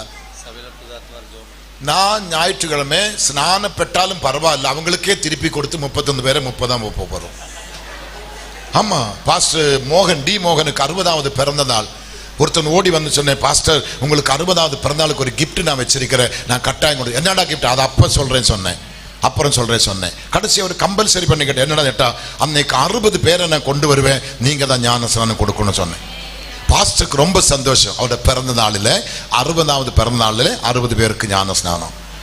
இவன் சரியா ஒர்க் பண்ணி பார்த்த ஒரு 37 பேர் கிடைச்சது. பேலன்ஸ் இல்லை. இவன் உடனே அந்த சில ஏரியாக்களுக்கு சென்று அவங்களுடைய ஏரியா பிரேயர்ஸில் இருக்கிற ஆட்களுக்கு விஷயத்தை சொல்லி, என் மானத்தை காப்பாற்றணும், நீங்கள் கொஞ்சம் கை கொடுத்தா தான் முடியும், நான் 60 டிக்கெட்டை கொண்டு கொடுக்கணும்.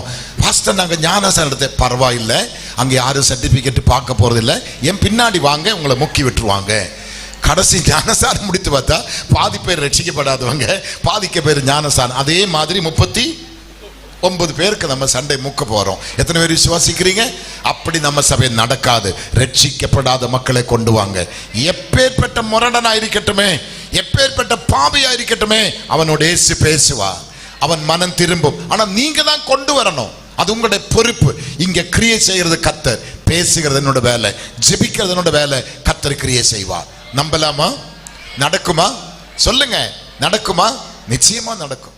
19 பேர் இப்ப நடந்த போன சண்டே ஈவினிங் மக்கள் ஸ்நானத்துக்கு ஒப்பு கொடுத்தாங்க. வள்ளியூர்ல கர்த்தருக்கு ஸ்தோத்திரம், மீனவர்கள் மத்தியில் தான் பெரிய மீட்டிங். அதுல அநேகர் ஸ்நானத்துக்கு ஒப்பு கொடுத்தாங்க. பாளையங்கோட்டில் அநேகர் ஒப்பு கொடுத்தாங்க. பாளையங்கோட்டில் ஃபர்ஸ்ட் மீட்டிங்ல 46 பேர், அதுல 12 பேர் பெரிய பெரிய டாக்டர்ஸ் ஃபேமிலி, பெரிய டாக்டர்ஸ் ஃபேமிலி, பயங்கரமான படிச்ச மேதைகள். ஆமீன். பாளையங்கோட்டையில் ஆமீன். பீட்டர் சர்ச்சில் அன்னைக்கு 40 அதிகம் பேர் அங்கே ஒப்பு கொடுக்கிறாங்க. அதே போல இங்கே அதிகமான பேர்கள். நிச்சயமா நம்முடைய 39ஆம் வருஷம் அந்த 39 பேருக்கும் இந்த மீட்டிங் முடியுமோ பாஸ்டர் அவர் கொடுக்கிறாரோ தலைவர் கொடுக்கிறாரோ எனக்கு தெரியல, ஞான ஸ்நான ஆராதனை இந்த வருஷம் நடக்கணும். கடந்த 38 ஆண்டு, 39 கரெக்டா மக்களே, 38 ஆண்டுல காணாதது ஒன்று 39ஆம் ஆண்டில் நடக்கணும். ஆமீன். எத்தனை பேர் விசுவாசிக்கிறீங்க? எத்தனை பேர் விசுவாசிக்கிறீங்க? சத்தமா சொல்லுங்களேன். அப்ப நீங்க தான் அவங்களை கொண்டு வரணும். அவங்களை கொண்டு வந்து போற செலவெல்லாம் நீங்க தான் பார்த்துக்கணும். அவங்களை நீங்க தான் பராமரிக்கணும். நீங்க கொண்டு வந்தால் போதும், இயேசு அற்புதம் செய்வார். நிச்சயமா அந்த விடுதலை இங்க நடைபெறும். எத்தனை பேர் விசுவாசிக்கிறீங்க? கண்ணீரோடு விதைக்கிறவன் கம்பீரத்தோடு அறுப்பார். ஒரு பெரிய அறுவடை கர்த்தர் இந்த வருஷம் நமக்கு தரணும். இவ்வளவு பெரிய சபையை கர்த்தர் உங்களுக்கு நம்பி கொடுத்திருக்கிறாங்களே, என்ன அருமையான கட்டடத்தை கொடுத்திருக்கிறார்களே, எல்லா வசதியும் கொடுத்திருக்கிறாங்களே. இந்த இடத்துல ஒரு இடம் காலியா இருந்தால் அந்த ஆத்மாவின் இரத்த பலிக்கு நீங்கள் பதில் சொல்லிதான் ஆக வேண்டும். பதில் சொல்லிதான் ஆக வேண்டும். 4 பேர் 5 பேர் வைத்துதான் டி மோகன் சபை ஆரம்பித்தாங்க. ஒரு ஆலுமரத்தின் கீழே அங்கேருந்து ஒரு சின்ன ஒரு ரூம் எடுத்து 30-40 ரூபாய் வாடகை கொடுத்து 10 வாலிபர்கள் வச்சு ஆரம்பித்தாங்க.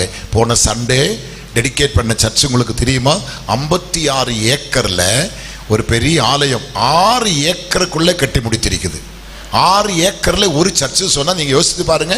நான் நேற்று பார்க்கிறேன், கர்த்தருக்கு ஸ்தோத்திரம், அதிலே ஒரு இடம் மக்களுக்கு உட்கார்றதுக்கு இடம் கிடையாது. அந்த அளவுக்கு மக்கள் வந்து குமியுது. அப்படியானால் அங்கே கிரியை செய்கிற அதே தெய்வம் தான் இங்கேயும் கிரியை செய்யறாங்க. எத்தனை பேர் விசுவாசிக்கிறீங்க? எங்க கூட எல்லாம் இருந்து செய்யற அதே கர்த்தர் தான். நான் என் மனைவி 2 பிள்ளைங்க மட்டும்தான் காஞ்சிபுரத்தில், வேற ஒருவனுமே கிடையாது. எத்தனை ஆயிரம் மக்கள், எத்தனை சபைகள், எத்தனை ஊழியக்காரங்க, எத்தனை ஸ்டாஃபர்ஸ், எவ்வளவு பெரிய ஊழியம் கர்த்தர் எங்களுக்கு கொடுத்திருக்கிறாங்க. ஆனபடி அந்த மாதிரி நாம் வர்ற சபைகள் மாறணும். இந்த கட்டிடம் காலியா இருக்க கூடாது. இங்க வந்து நீங்க சும்மா இந்த சுபத்துக்கும் பாய்க்கும் நாற்காலிக்கும் பிரசங்கம் பண்ண கூடாது. இருக்க இடம் இல்லாம தள்ளிவான்னு சொல்லி அடுத்து சொல்ல வேண்டியது நம்ம 2 ஆராதனை ஆரம்பிக்க போறோம். அடுத்து சொல்ல வேண்டியது நம்ம 3 ஆராதனை ஆரம்பிக்க போறோம். நம்ம ஐபிசியில் எங்குமே இல்லாத ஒரு ஆராதனை இங்க நடக்கணும். எத்தனை பேர் விசுவாசிக்கிறீங்க? எத்தனை பேர் விசுவாசிக்கிறீங்க? ஒருவேளை மற்றவங்களுக்கு ஆறுதலுக்காக நான் சொல்றேன், அது தீர்க்க தரிசனம் இல்லை. நடந்தா நடக்கட்டும், கிடைச்சா கிடைக்கட்டும். வந்திருக்கிற பாஸ்டர்ஸுக்கும் அதே மாதிரி கர்த்தர் செய்வாங்க. நம்பலாமா? அவர்களை நம்பணும். நம்பினால் கர்த்தர் செய்வாங்க. ஆமென். ஒரு பையன் தூண்டி போட்டு மீன் பிடிக்க போவான். அதான் அவனுடைய பொழைப்பு. ஒரு மீன் தான் கிடைக்கும். 39 வயசாச்சு, கல்யாணம் வருது. அவன் ஒத்துக்க மாட்டான். ஏன்னேட்டா, இந்த ஒரு மீனை வைத்து நான் எப்படி குடும்பம் நடத்தும்? அவனுக்கு அப்படி. உடனே ஒரு பெரியவர் சொன்னேடே, நீ கல்யாணம் கட்டி பாடுறா, உனக்கு 2 மீன் கிடைக்கும் சொன்னேன். அந்த பெரியவரோட வார்த்தை கேட்டு கல்யாணம் கட்டி போய் போட்டால் 2 மீன் கிடைச்சது. அப்போ இவனுக்கு நம்பிக்கை, ஒரு 12 பிள்ளை பெற்றா ஒவ்வொரு பிள்ளைக்கும் மீன் கிடைக்கும். நான் இவங்களுக்காக தான் சொல்கிறேன், உங்களுக்காக சொல்லல. கர்த்தருக்கு ஸ்தோத்திரம். அவன் பெத்து போடுறான், மீன் வந்துட்டே இருக்குது. அதே மாதிரி கர்த்தர் நமக்கு செய்வாரா செய்ய மாட்டாரா? இடம் கொள்ளாமல் போகும் மட்டும் நிரப்புகிற கர்த்தர் நம்மோடு கூட இருக்கிறார். அவர் செய்வாரா செய்ய மாட்டாரா? நீ காட்டையும் காண மாட்டாய், மழையும் காண மாட்டாய், சபையை கர்த்தர் நிரப்புவார். நான் சொல்லட்டுமா, இவ்வளவு பெரிய விசாலமான ஒரு இடத்தை கர்த்தருக்கு கொடுக்க வேண்டுமானால் அவருக்கு அதோட பிளான் இருக்குது. நோவா குடும்பத்தில் எத்தனை பேர் இருந்தாங்க? நோவா குடும்பத்தில் எத்தனை பேர் இருந்தாங்க? 8 பேர். இப்ப நான் வந்த வண்டியில் கூட அட்ஜஸ்ட் பண்ணா 8 பேரை உட்கார வைக்கலாம். 5 சீட்டு தானே, அதுல அட்ஜஸ்ட் பண்ணா மடியில் அவங்க நெருக்கி 8 பேரை உட்கார வைக்கலாம். நோவா கட்டின பேலை இதை காட்டிலும் பெருசு. அவன் கேட்கல அல்லவா, எங்க 8 பேருக்கு இதா, என் பொண்டாட்டி ஒல்லியா இருக்குது முருங்கைக்காய் மாதிரி, அது பார்த்தா நத்தலி மாதிரி இருக்குது, நான் பார்த்தா இன்னும் வாழைக்கருவாடு மாதிரி இருக்குது, எங்களுக்கு இவ்வளவு பெரிய ஒரு பேலை என்னத்துக்கு? அவன் கேட்கவே இல்லை. பேலை என்னன்னு அவனுக்கு தெரியவும் தெரியாது. பேலையுடைய என்ஜினியர் இல்லை, பேலை செய்த கார்பெண்டர் இல்லை, பேலை எதுக்காக யூஸ் பண்ண போறோம் அதுவும் அவனுக்கு தெரியல, ஒரு படம் இல்லை, பிக்சர் இல்லை, ஒண்ணும் இல்லை. ஆனா கர்த்தர் சொன்னபடி நோவா பேழையை கட்டினா. ஆமென் சொல்லுவோமா? அந்த பேழைக்கு கீழ் பூசணும். அது எதுக்கு கீழ் பூசணும்? அது எங்க போக போகுது? அதுக்கு நங்கூரம் இல்லை, அதுக்கு சுக்கான் இல்லை, அதுக்கு மாலுமி இல்லை. நான் சொல்ற தமிழ் விளங்குதா? நோவா கப்பலுக்கு சுக்கான் இல்ல, நங்கூரம் இல்ல, மாலுமி இல்லை, ஆனா கப்பல் தான். அவன் கப்பல் கட்டி நிறுத்தி முடிந்த உடனே வானத்தின் கட்டளை புறப்பட்டது.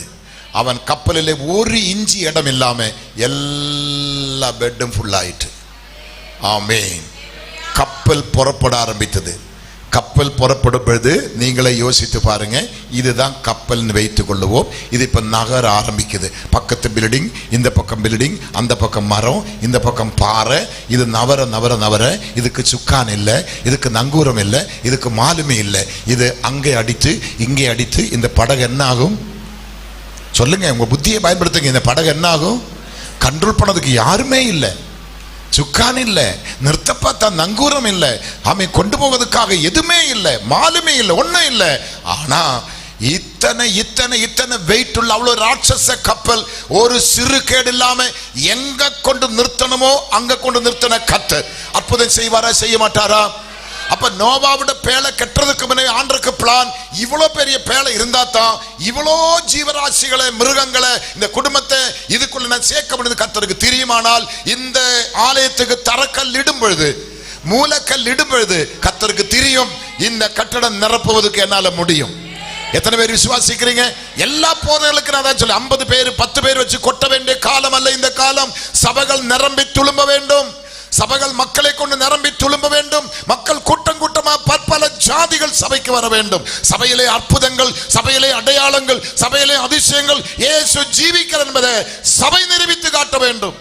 உலகம் அறியணும், இந்த சபைக்கு வந்தால் எனக்கு விடுதலை கிடைக்கும், இந்த சபைக்கு வந்தால் எனக்கு சமாதானம் கிடைக்கும், இந்த சபைக்கு வந்தால் எனக்கு சந்தோஷம் கிடைக்கும், இந்த சபைக்கு வந்தால் என் தேவைகள் சந்திக்கப்படும் என்று உலகம் அறியணும். உலகம் அறியணும். ஒரே ஒரு மனுஷன் ஒரு சுமப்பு துண்டு கட்டி மேல்மருவத்தூர்ல ஒரு செதல் புத்து பக்கத்தில் உட்கார்ந்துட்டாங்க. அவன் பக்கா சாரா வியாபாரி, கொலைக்காரன், பயங்கரமானவன், பாவியில் பிரதான பாவி. அவன் அந்த புத்து பக்கத்தில் ஒரு சுமப்பு துணி உடுத்து கட்டி உட்கார்ந்தோம். இன்னைக்கு எத்தனை லட்சம் மக்கள் அவன் அவன் செத்து போயிட்டாங்க. இன்னைக்கு எத்தனை லட்சம் மக்கள் அவன் பின்னாடி போயிட்டு இருக்குது. என்ன லாபம்? ஒண்ணுமே இல்லை. எத்தனை ட்ரெயின் அவனுக்காக விட்டிருக்கிறேன், எத்தனை வாகனங்கள், எங்க பார்த்தாலும் அவனோட கோஷ்டி தான். நான் கேட்கறது, அவனுக்கு முன்பாக நிற்கிறதுக்கு நமக்கே அசிங்கமா இருக்குது. அவனுக்குள்ள இருக்கிறதும் பெரியவர் தான் நமக்குள்ள இருக்கிற.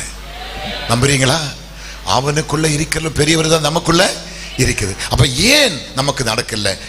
நீ சொன்னபடியே விசுவாசித்தால் இந்த மலை பெயர்ந்து போகும். நீ சொன்னபடியே விசுவாசித்தால் இந்த கேன்சர் கட்டி கரைந்து போயிடும். நீ சொன்னபடியே விசுவாசித்தால் இன்னும் உனக்கு இன்சுலின் தேவையில்லை, இன்னும் உனக்கு அது தேவையில்லை, உனக்கு இது தேவையில்லை. நீ சொன்னபடியே விசுவாசித்தால் பிள்ளைக்கு திருமணம் நடக்கும், வீடு கட்டும், சபை கட்டும், வேலை கிடைக்கும், எல்லாம் கிடைக்கும். அதை நம்பணும். கர்த்தர் எனக்காக யாவற்றையும் செய்து முடிப்பார். கர்த்தரன் மெய்ப்பரா இருக்கிறான். நான் எத்தனை பேர் விசுவாசிக்கிறீங்க? கர்த்தரன் மெய்ப்பரா இருக்க நான் என்ன பண்ண மாட்டேன்? தாழ்ச்சி அடைய மாட்டேன். நம்பலாமா? கர்த்தருக்கு பயந்தவன வழிக நடக்கிற எவனோ அவன் பாக்கியவான். கர்த்தருனை பாக்கியவானாய் நடத்துவார். உன் தேவைகளை சந்திப்பார், உன் குறைகள் எல்லாம் நிறைவாக்குவார். எல்லா விதத்திலும் கர்த்தர் உங்களை ஆசீர்வதிப்பார். நான் இங்க வந்து போன பிற்பாடு அப்புறம் இந்த பாஸ்டருக்கு நான் கான்டாக்ட் பண்ணுவேன். கான்டாக்ட் பண்ணி சொல்லணும், நீங்க சொன்னபடி இருக்கிறதுக்கு இடம் இல்லை பாஸ்டர். ஏசப்ப செய்வாரா? நம்ம என்ன சொல்லுவோம்? பாஸ்டர் இங்க அங்க ஒரு சபை, இங்க ஒரு சபை, இங்க ஒரு சபை அப்படி சொல்லுவாங்க. மீன் மார்க்கெட்டுக்கு போயிருக்கிறீங்களா? மீன் மார்க்கெட், எத்தனை மீன் வியாபாரிகள் அங்க இருப்பாங்க? ஒரு பெரிய மார்க்கெட்டு சொல்லுங்களேன். எந்த மார்க்கெட்? பெரிய மார்க்கெட், மீன் மார்க்கெட். நீங்க யாரும் சொல்லிக் கொடுக்க கூடாது மக்களை. ஏதாவது ஒரு மீன் மார்க்கெட் சொல்லடே. உன்னை நம்பி பெண்ணு கொடுத்த, உன்னை நம்பி சபை கொடுத்த, உன்னை நம்பி எல்லாம் கொடுத்த ஒரு மீன் மார்க்கெட்டு தெரியாம இருக்கிற பக்கத்து மார்க்கெட் பேர் சொல்லு மக்களே. பூவங்கோட்டில் எத்தனை வியாபாரி இருப்பாங்க? 30 பேர் என்ன வச்சிருக்கிறாங்க? சாயங்காலம் அவங்க எப்படி போறாங்க? வித்துட்டு போறாங்கல்ல. ஒன்னும் சூசைட் பண்ணல இது வரைக்கும். 30 பேர் மீன் தானே விற்கிற. கரெக்டு தானா? கரெக்டு தானா? பூக்கடைக்கு போனா, சென்னை பூக்கடைக்கு வாங்க, 100 கணக்குன்னு பூக்கடைக்கார தான் இருக்கிறான். எல்லாருக்கும் பூ வியாபாரம் ஆகுது. புரியுதா? அப்போ இங்க சுத்தி சுத்தி எத்தனை சபை இருந்தாலும் இங்க விஷயம் இருந்தால் இங்க மக்கள் வரும். சத்தியம் எங்க உண்டோ அங்க என்ன உண்டு? விடுதலை உண்டு. சத்தியம் சத்தியமாக நீங்க வாரி கொடுக்க கொடுக்க கொடுக்க கையும் வைக்க வேண்டாம், பேயும் ஓட்ட வேண்டாம், ஒண்ணுமே வேண்டாம். அங்க முட்டை இருக்குது, இங்க தாயத்து இருக்குது, பொய்யும் சொல்ல வேண்டாம். சத்தியம் புறப்பட்டு போகும்பொழுது அங்க முட்டை வராது, அங்க தாயத்து வராது. ஓகேயா? அந்த சத்தியம் உங்க சபை எல்லாருக்கும் நான் சேர்த்து தான் சொல்றேன். ஆமீன் சொல்லுவோமா? அனுபவத்தின்னு பேசுறேன், அனுபவத்தின்னு பேசுறேன். இயேசு அற்புதத்தை செய்வார். ஆமீன் சொல்லுவோம். காரணம், அந்த உலகத்தில் இருக்கிறவனும் பெரியவன் நமக்குள்ள இருக்கிறான். அப்ப அந்த சபை அங்க இருக்கட்டும், இந்த சபை இங்க இருக்கட்டும், இந்த சபை இதுக்கு மேலே வந்து 4 பேர் சபை கட்ட சொல்லுங்க, நம்ம சபை நிரம்பி இருக்கும். எத்தனை பேர் விசுவாசிக்கிறீங்க? இயேசப்பா செய்வாரா செய்ய மாட்டாரா? சத்தமா சொல்லுங்களேன். இயேசப்பா செய்வாரா செய்ய மாட்டாரா? நம்ம சபை நிரம்புமா நிரம்பாதா? சத்தமா நிரம்புமா நிரம்பாதா? நிச்சயமா கர்த்தர் செய்வார். இடித்து கட்ட வேண்டிய நிலைமை வரும், பல சர்வீஸ் வைக்க வேண்டிய நிலைமை வரும். இயேசு அதை செய்ய வல்லவராயிருக்கிறார். நான் இப்போ கடந்த மாதத்தில் பீட்டர் சர்ச்சில் பேசும்போது ராத்திரி லாஸ்ட் டே என்னை கொண்டு போய் சில இடங்களெல்லாம் காண்பிச்சுட்டு சொன்னேன், பாஸ்டர் இந்த இடத்துல எல்லாம் மறுபடியும் நாங்கள் இடித்து கட்ட போகிறோம், இதே போன்ற ஒரு கட்டடத்தை இன்னும் கட்ட போகிறோம், அது கட்டினால் எங்களுக்கு இடம் பத்தாது. பாளையங்கோட்டை மருதைய பாஸ்டர் அவர் வைத்திருக்கிற இடங்களெல்லாம் பெரிய பெரிய சபை, 7000 பேர், 6000 பேர், 4000 பேர், 3000 பேர் ஆராதிக்கிற சபை. இப்போது கடந்த திங்கள் செவ்வாய் 2 நாட்கள் நான் அங்கே இருந்து ஒரு இடத்தை பார்த்திருக்கிறோம். 31.5 ஏக்கர், ஒரு ஏக்கர் 16 கோடி. 31.5 ஏக்கரை போய் பார்த்து பேசி அதோட காரியங்கள் எல்லாம் ஒழுங்குபடுத்தின பிற்பாடு தான் நான் இங்கே வந்திருக்கிறேன். 31 ஏக்கருக்குள்ள சர்ச்சை எழும்ப போகுது. எத்தனை பேர் சந்தோஷமா இருக்கிறீங்க? எல்லா இடத்தும் சென்னைக்கு வாங்க. ஆவடியில் பாஸ்டர் தாமஸ் ராஜ், ஒரு சாதாரண அரிசி மூட்டை சுமந்திருந்த மனுஷன், 2ஆம் கிளாஸ் 3ஆம் கிளாஸ் படித்தவர், எவ்வளோ கனத்துக்குரிய மனுஷன், ஏபிசிடி தெரியாது, கை நாட்டு தான். இன்னைக்கு அவருடைய சபை பாருங்க, 300 கோடிக்கு மேலான கோடிக்கு கட்டி எத்தனை ஆயிரம் மக்கள் அங்கே ஆராதிக்கிற பாருங்களேன். பாஸ்டர் மோகன் சபையை பாருங்களேன், அந்த இடத்துல இப்போ அங்கே வந்து 3000 பேர், 4000 பேர், 5000 பேர் ஆராதிக்கிற பல கட்டடங்கள் முடிச்சாச்சு. இப்போ நேற்று டெடிகேட் பண்ண சர்ச்சில் ஒரே டைம் 25,000 பேர் இருக்கிற மாதிரி பார்த்தா அது இடம் 10 இல்லைன்னு சொல்றாங்க. அப்படி கர்த்தர் இந்த எல்லையை கர்த்தர் விரிவாக்குவாராக. இங்க இருக்கிற அத்தனை ஊழியக்கார சபையும் கர்த்தர் விரிவாக்குவாராக, அத்தனை சபையும் வளருவாராக. இன்றைக்கு வந்திருக்கிறவங்க நான் இதான் சொல்றேன், நமக்குள் இருக்கிறவர் யார் என்ற தெளிவு நமக்கு வேணும். பெரிய பெரிய பர்வதங்கள் எல்லாம், பெரிய பெரிய ராட்சச இமாச்சல பர்வதங்கள் எல்லாம் என் அப்பனுக்கு முன்பாக மெழுகு மாதிரி உருகுது. சமபூமியாவது பெரிய பர்வதம் என்று எம்மாத்திரம் ஜெபிக்கிற நமக்கு முன்பாக, ஜெபிக்கிற சபைக்கு முன்பாக உருகி உருகி மறைந்து போக போகுது. நம்பலாமா? நம்பலாமா? நாங்க இப்போ 10 ஏக்கர்ல ஒரு பெரிய சபை பணி நடந்துட்டு இருக்குது. அடுத்து இப்போ வாங்குற இடம், அதில் இப்போ சபையோட பணிகள் ஆரம்பிக்குது. தொடர்ந்து இடங்களை வாங்குற, தொடர்ந்து சபைகளை கட்டுற. நீங்க நினைக்கலாம் எங்களுக்கு ஃபாரின் ஏடு, சிங்கிள் பைசா ஃபாரின் ஏடு கிடையாது. நீங்க சாபனம், பெரிய சாபனம். 5 பைசா நம்ம கிட்ட இருந்து வாங்குவேனே தவிர 5 பைசா நான் இது வரைக்கும் வாங்கினதில்லை. 41 வருஷமா ஏஜில் இருக்கிற, இது வரைக்கும் 475 ரூபாய் அன்னைக்கு நான் வாங்கினேன். இது வரைக்கும் ஒரு 10 பைசா வாங்கல. ஏக்கர் கணக்கின் இடங்களை வாங்கி சபைகளை கட்டிட்டே போகுது. இங்கே உங்களுக்கு எஸ்டேட் இருக்குது, வீடு இருக்குது, பிள்ளைங்க மேக்சிமம், புருஷன் மேக்சிமம் ஃபாரின்ல. எங்க சர்ச்சில் யாருமே ஃபாரினர்ஸ் கிடையாது, யாருக்குமே எஸ்டேட் கிடையாது. மேக்சிமம் சிலருக்கெல்லாம் வாடகை வீடு தான், சாதாரணப்பட்ட ஆட்கள் தான். ஆனா உண்மையுள்ள ஜனங்களை கத்தர் கொடுத்திருக்கிறாங்க. ஜெபத்தை வந்து பார்க்கணுமே. இப்போ அங்கே ஜெபம் நடந்துட்டு இருக்குது. ஜெபத்தை பார்க்கணுமே. அவர்கள் ஜெபிக்க உழைக்க நம்ம என்ன சொல்றாங்களோ அதை அப்படியே செய்துறாங்க. என்னோட சர்ச்சில் ஞானஸ்தானத்துக்காக மக்களை கொண்டு வராத யாருமே கம்யூனியன் எடுக்கக்கூடாது. ஒரு வருஷத்துல மினிமம் 1-2 பேரை ஞானஸ்தானத்துக்கு வழி நடத்தணும். அது அங்கே கவுண்டர்ல தெரியும். 113 பேர் அங்கே ஸ்டாஃப் வைஸ் ஒர்க் பண்றாங்க. எல்லா டிபார்ட்மெண்ட்டிலும் ஆட்கள் இருக்குது, எல்லாரும் அதை கவனிக்கிறாங்க. அங்கே ஒவ்வொருத்தரும் கொண்டு வர பேர் அங்கே பதிவாகி கொண்டிருக்கிறது. அப்படி மக்கள் விழுந்து ஆத்துமாக்களை கொண்டு வருகிறார். மாசம் நாங்கள் ஞானஸ்தானத்தை கொடுக்கிறோம். நாளுக்கு நாள் சபை பெருகிட்டு வருது. சபையில் அற்புதங்கள் நடக்குது, சபையின் தேவைகள் சந்திக்கப்படுது. எல்லாவற்றையும் கர்த்தர் சந்திக்கிறார். அதே மாதிரி கர்த்தர் செய்வாரா? சொல்லுங்க. நான் காஞ்சிபுரத்துக்கு வரும்பொழுது ஒரே ஒரு விசுவாசி இல்லை, ஒரு பைசா வருமானம் இல்லை, ஒரு வீடு கிடையாது. 40 ரூபாய்க்கு ஒரு தகர வீடு நான் வாடகைக்கு எடுத்தேன். தகர வீடு, கரண்ட் இல்லை, டாய்லெட்டில் ஒன்றும் இல்லை. அந்த வீடு 2ஆம் மாதம் காலி பண்ண சூழ்நிலை, வாடகை கொடுக்க முடியல. அப்படி நாலு கணக்குன்னு பட்டினி கடந்து மரத்தடியில், பிளாட்பாரத்தில், கடையோட வராந்தையில் எல்லாம் படுத்து எங்களை கத்த இன்னைக்கு மானித்து உயர்த்தி வைத்திருக்கிறார். ஒருவன் எனக்காக ஊழியம் செய்தால் பிதாவாகிய தேவன் அவன் என்ன செய்வாங்க? நான் ஸ்தாபனத்தில் இருக்கிறோம், ஸ்தாபனத்துக்கு ஊழியம் செய்யல, ஸ்தாபனம் என்னை அழைக்கல. கர்த்தருக்கு ஸ்தோத்திரம். என்னை ஸ்தாபனம் அழைக்கல, நான் ஸ்தாபனத்துக்கு ஊழியம் செய்யல. ஒருவன் எனக்காக ஊழியம் செய்தால், அப்படிதான் பைபிள் சொல்றது. அந்த வசனத்தின்படி நான் தெய்வத்துக்கு ஊழியம் செய்கிறதுனால கர்த்தர் என்னை மானிக்கிறார். என்னை மானிக்கிறவனே நான் மானிக்கும், என்னை சிநேகிக்கிறவனே நான் சிநேகிக்கும். என் கிட்டவா, நான் உன் கிட்ட வருவேன். ஆமென் சொல்லுவோமா? உன் விசுவாசத்தின்படி உனக்கு ஆகும் என்று கர்த்தர் சொல்றான். நீ விசுவாசித்தால் தேவனுடைய மகிமையை காண்பா என்று கர்த்தர் சொல்றான். 2 சங்கீதம் 8ஆம் வசனம், கேளு, ஜாதிகளை உனக்கு நான் சுதந்திரமாய் தருவேன், பூமியின் எல்லைகளை தருவேன். அப்பா எழுதி வச்சிருக்கிறாரா? கட்டாயம் தருவாங்க, நிச்சயமா தருவாங்க. அவரால் கூடும் கூடாத காரியம் ஒன்றும் உலகத்தில். அப்படி நான் இப்போ செய்தி முடிக்க போறேன். நான் உங்களுக்கு ஒரு சின்ன ஜெபம் பண்ண போறேன். இன்னைக்கு செய்தியே இல்லை, சிம்பிளா தான் பேசியிருக்கிறோம். ஆனால் கொண்டு அந்த சப்ஜெக்ட் வந்து பார்க்கும்போது நீங்க அறிய வேண்டிய சத்தியம் என்று கேட்டால் அங்கே எவ்வளவு தெளிவாக சொல்ற பாருங்களேன். அவர் சமூகத்தில் பர்வதங்கள் அதிர்ந்து மலைகள் கரைந்து போகும், அவர் பிரசன்னத்தினால் பூமியும் பூச்சக்கரவும் அதில் குடியிருக்கிற அனைவரோடு எடுபட்டு போகும். என் அப்பாவுக்கு முன்பாக பர்வதம் போல காட்சி அளிக்கிற, மலை போல காட்சி அளிக்கிற, எல்லாம் சமமாவது. நான் சொன்னது மறக்க கூடாது. கோலியாத்தை தாவீது தெய்வத்துக்கு முன்பாக கொண்டு நிறுத்தினார். கோலியாத்தையும் அளந்து பார்க்கிறார், அவன் தெய்வத்தை அளந்து பார்க்கிறார். தெய்வத்தை அளந்து பார்க்கும் பொழுது அவருடைய ஆசனம் வானத்தில் இருக்குது, பாதம் பூமியில் இருக்குது.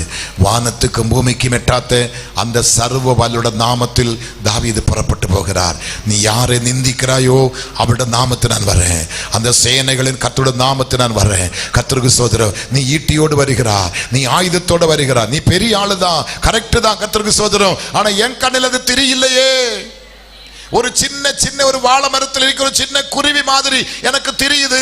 இந்த சின்ன ஊழாங்கல்லு போதும், ஒரு கல்லு போதும், 4 கல்லு தேவையில்லை, ஒரு கல்லு போதும். கர்த்தருக்கு ஸ்தோத்திரம். அடிச்சாரா, விழுந்தாரா, அவன் மேலே ஏறினாரா, அவன் பட்டயத்தை உரிந்தாரா, அவன் தலையை வெட்டினாரா, கொண்டு சவுலுக்கிட்ட கொடுத்தாரா?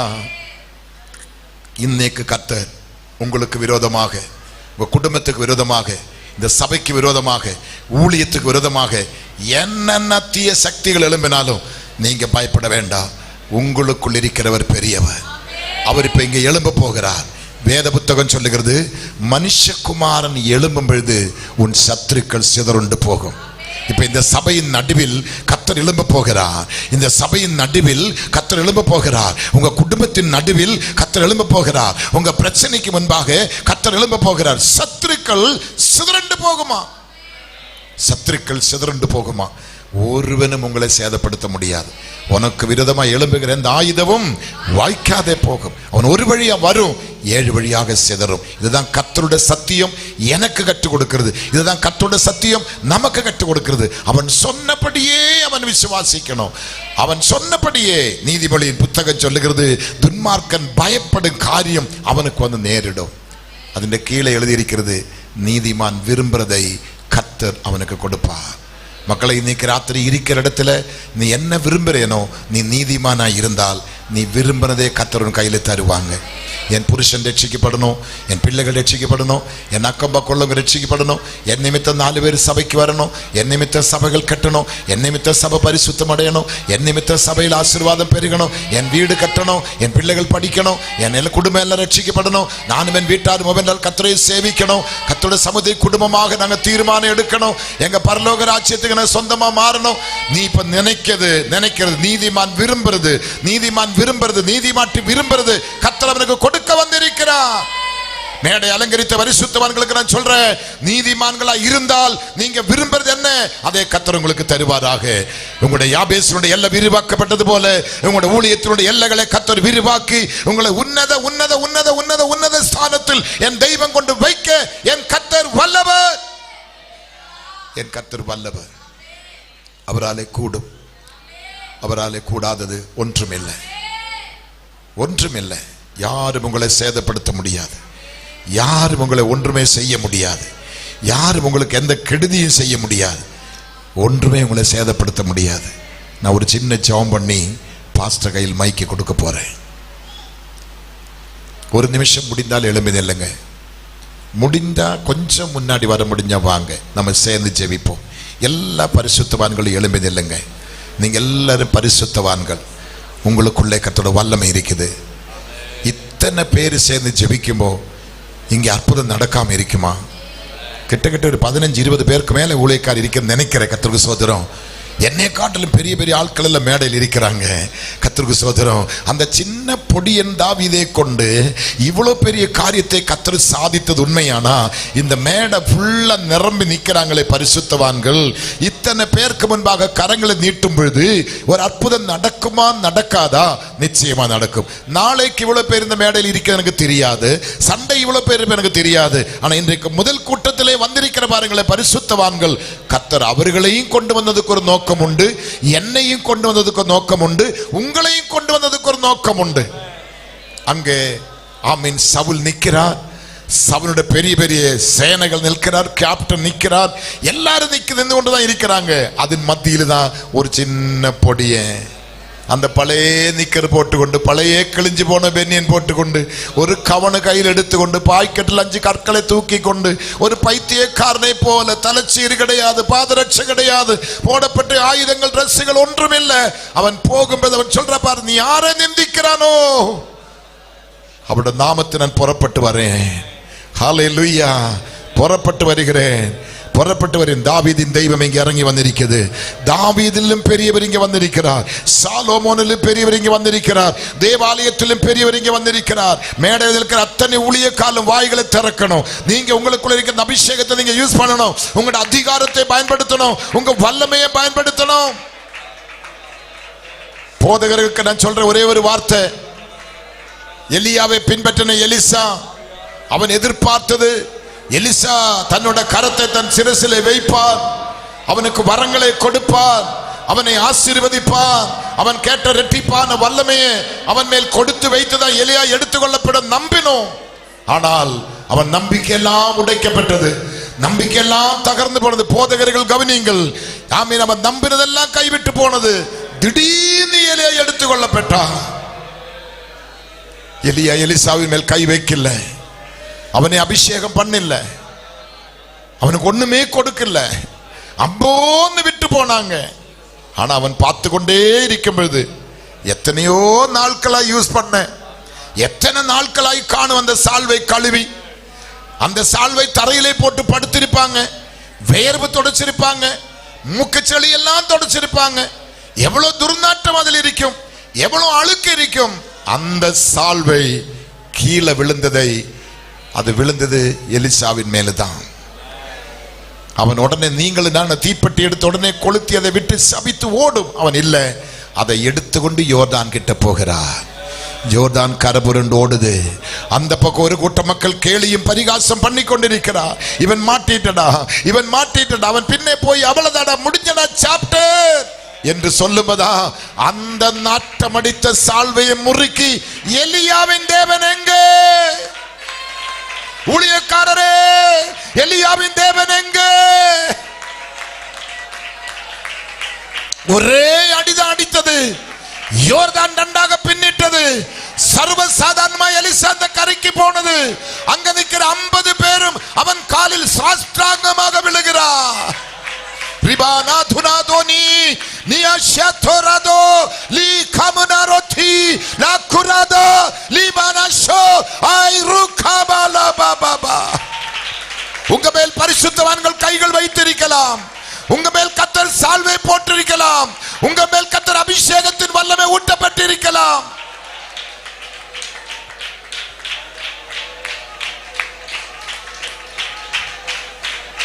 நீங்கள் உலைந்த எலும்புகளுக்கு பேச வேண்டிய தீர்க்கதரிசிகள், யோர்தானுக்கு சவால் கொடுக்க வேண்டிய தீர்க்கதரிசிகள், சபையை இடித்து கட்ட வேண்டிய தீர்க்கதரிசிகள், யாபேசுடைய எல்லை விரிவாக்கப்பட்டது போல சபையுடைய எல்லைகள் விரிவாக்க வேண்டிய ஊழியர்கள், தீர்க்கதரிசிகள், தேசத்தை கலக்கிறவர்கள் இங்கேயும் வந்து விட்டாரா என்று உங்களை பார்த்து உலகம் கேட்க வேண்டிய ஊழியக்காரர்கள் நீங்க. இத்தனை மக்களுக்கு முன்பாக கர்த்தர் என்னோடு கூட உங்களை நிறுத்தி இருக்கிறார். இத்தனை மக்களுக்கு முன்பாக எங்களையும் நீங்களையும் உங்களை சேர்த்து கர்த்தர் நிறுத்தி இருக்கிறார். இன்னைக்கு ஒரு அற்புதம் நடக்காம போனா அதே போல கேவலம் வேற ஒண்ணுமே இல்லை. சபையே கவனி, சபையே கவனி. நீங்க நம்பினா, நீங்க விசுவாசித்தா, நீங்க எதிர்பார்க்கிறது, அங்க படித்தோம் அல்லவா, அங்க படித்தோம் அல்லவா, அவன் சொன்னபடியே, அவன் விசுவாசித்தபடியே, அவன் நம்பும் பொழுது அந்த மலை காணாம போகுது, அந்த பர்வதம் காணாம போகுது.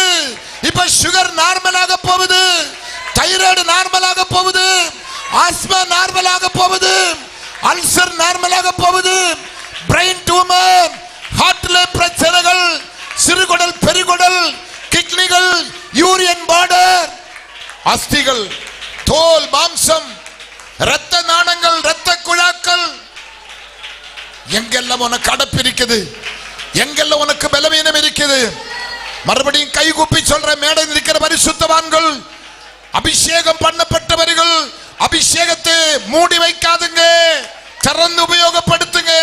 அந்நிய பாஷையில கரங்களை பேசுங்க. உங்களுடைய ஹிருதயத்தில் ஏவுகிறது உண்டானால், பரிசுத்த ஆவி உங்களுக்குள்ள நிர்பந்தப்படுது உண்டானால், கரங்களை சொல்லுங்க. அந்த கட்டி கரையட்டும், அந்த பலவீனம் மறையட்டும், அந்த வியாதி மறையட்டும், அந்த கண்ணிகள் தெறிக்கட்டும், அந்த சங்கலிகள் முறியட்டும், அந்த பாரவோன்ற காரியங்கள் அதமாக்கப்படட்டும். ஹல்லேலூயா. நோவாவையும் குடும்பத்தையும் கப்பல் சேஃப்டி பண்ண வேண்டுமானால் தண்ணீர் வட்டி தான் ஆக வேண்டும். தேவையில்லாத லிவர்ல ஏங்குற தண்ணி இப்ப வட்ட போகுது, அந்த ஊட்டு நிக்க போகுது, உன் ரத்த போக்கு இயேசுவின் நாமத்தில் ஸ்டாப் ஆக போகுது. உன் யூட்ரஸ் ரணங்கள், புண்கள், கட்டிகள் உருக போகுது. ஆமென்.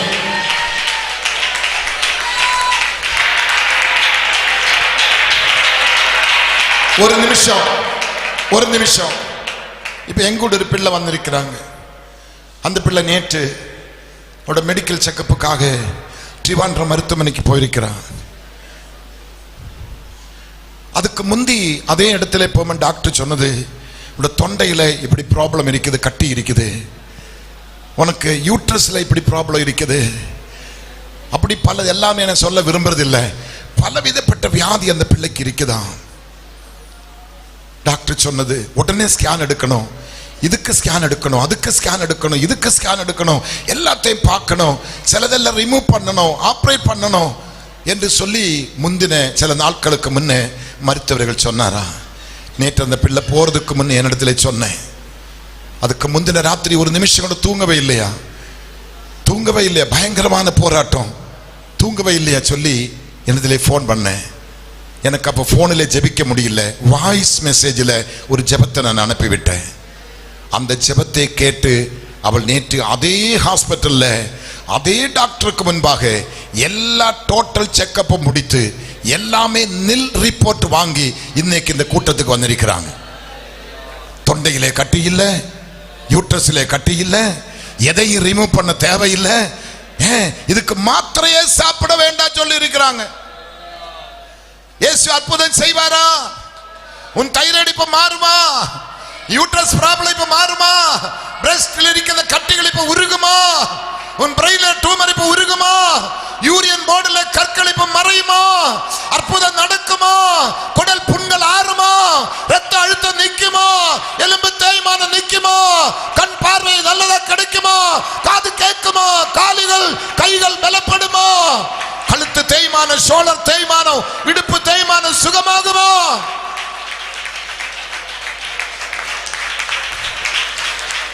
இயேசு அற்புதம் செய்கிறார், இயேசு அற்புதம் செய்கிறார்.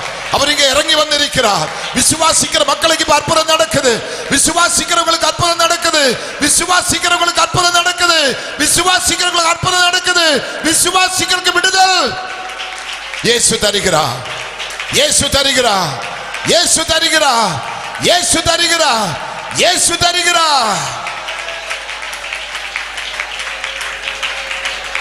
கலங்காதே கலங்காதே, கர்த்தர் உன்னை கைவிட மாட்டார்.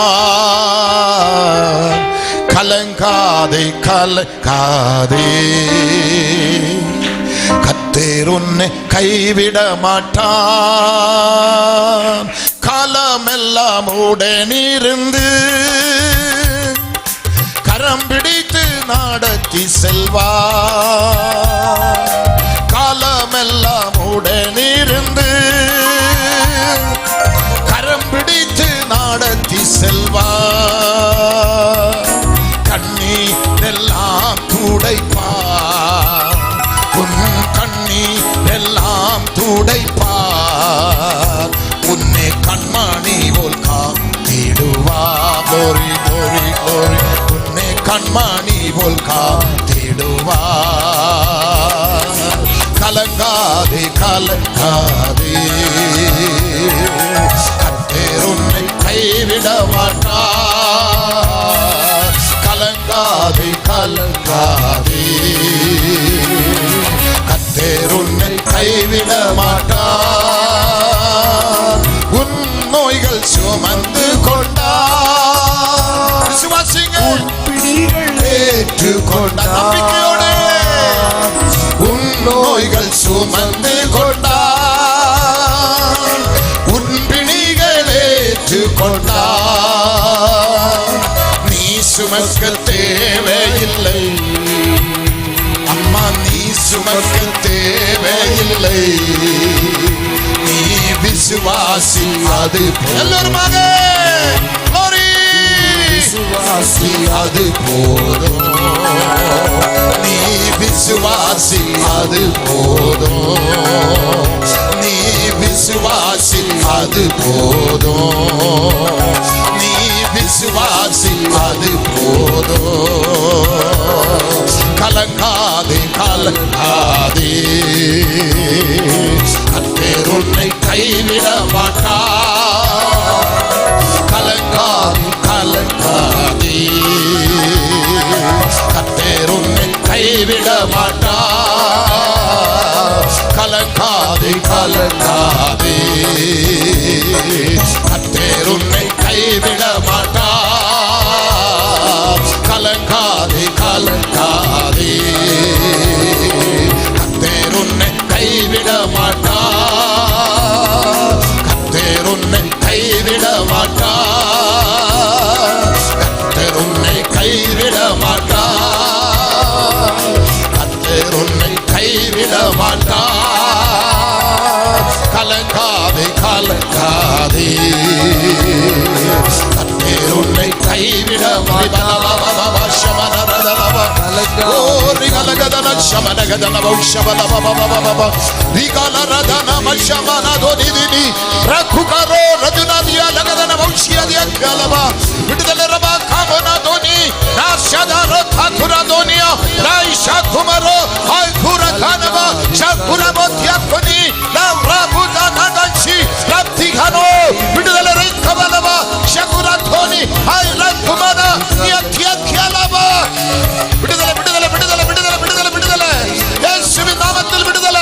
இயேசுவின் நாமத்தில் அற்புதம், இயேசுவின் நாமத்தில் அற்புதம், இயேசுவின் நாமத்தில் அற்புதம்.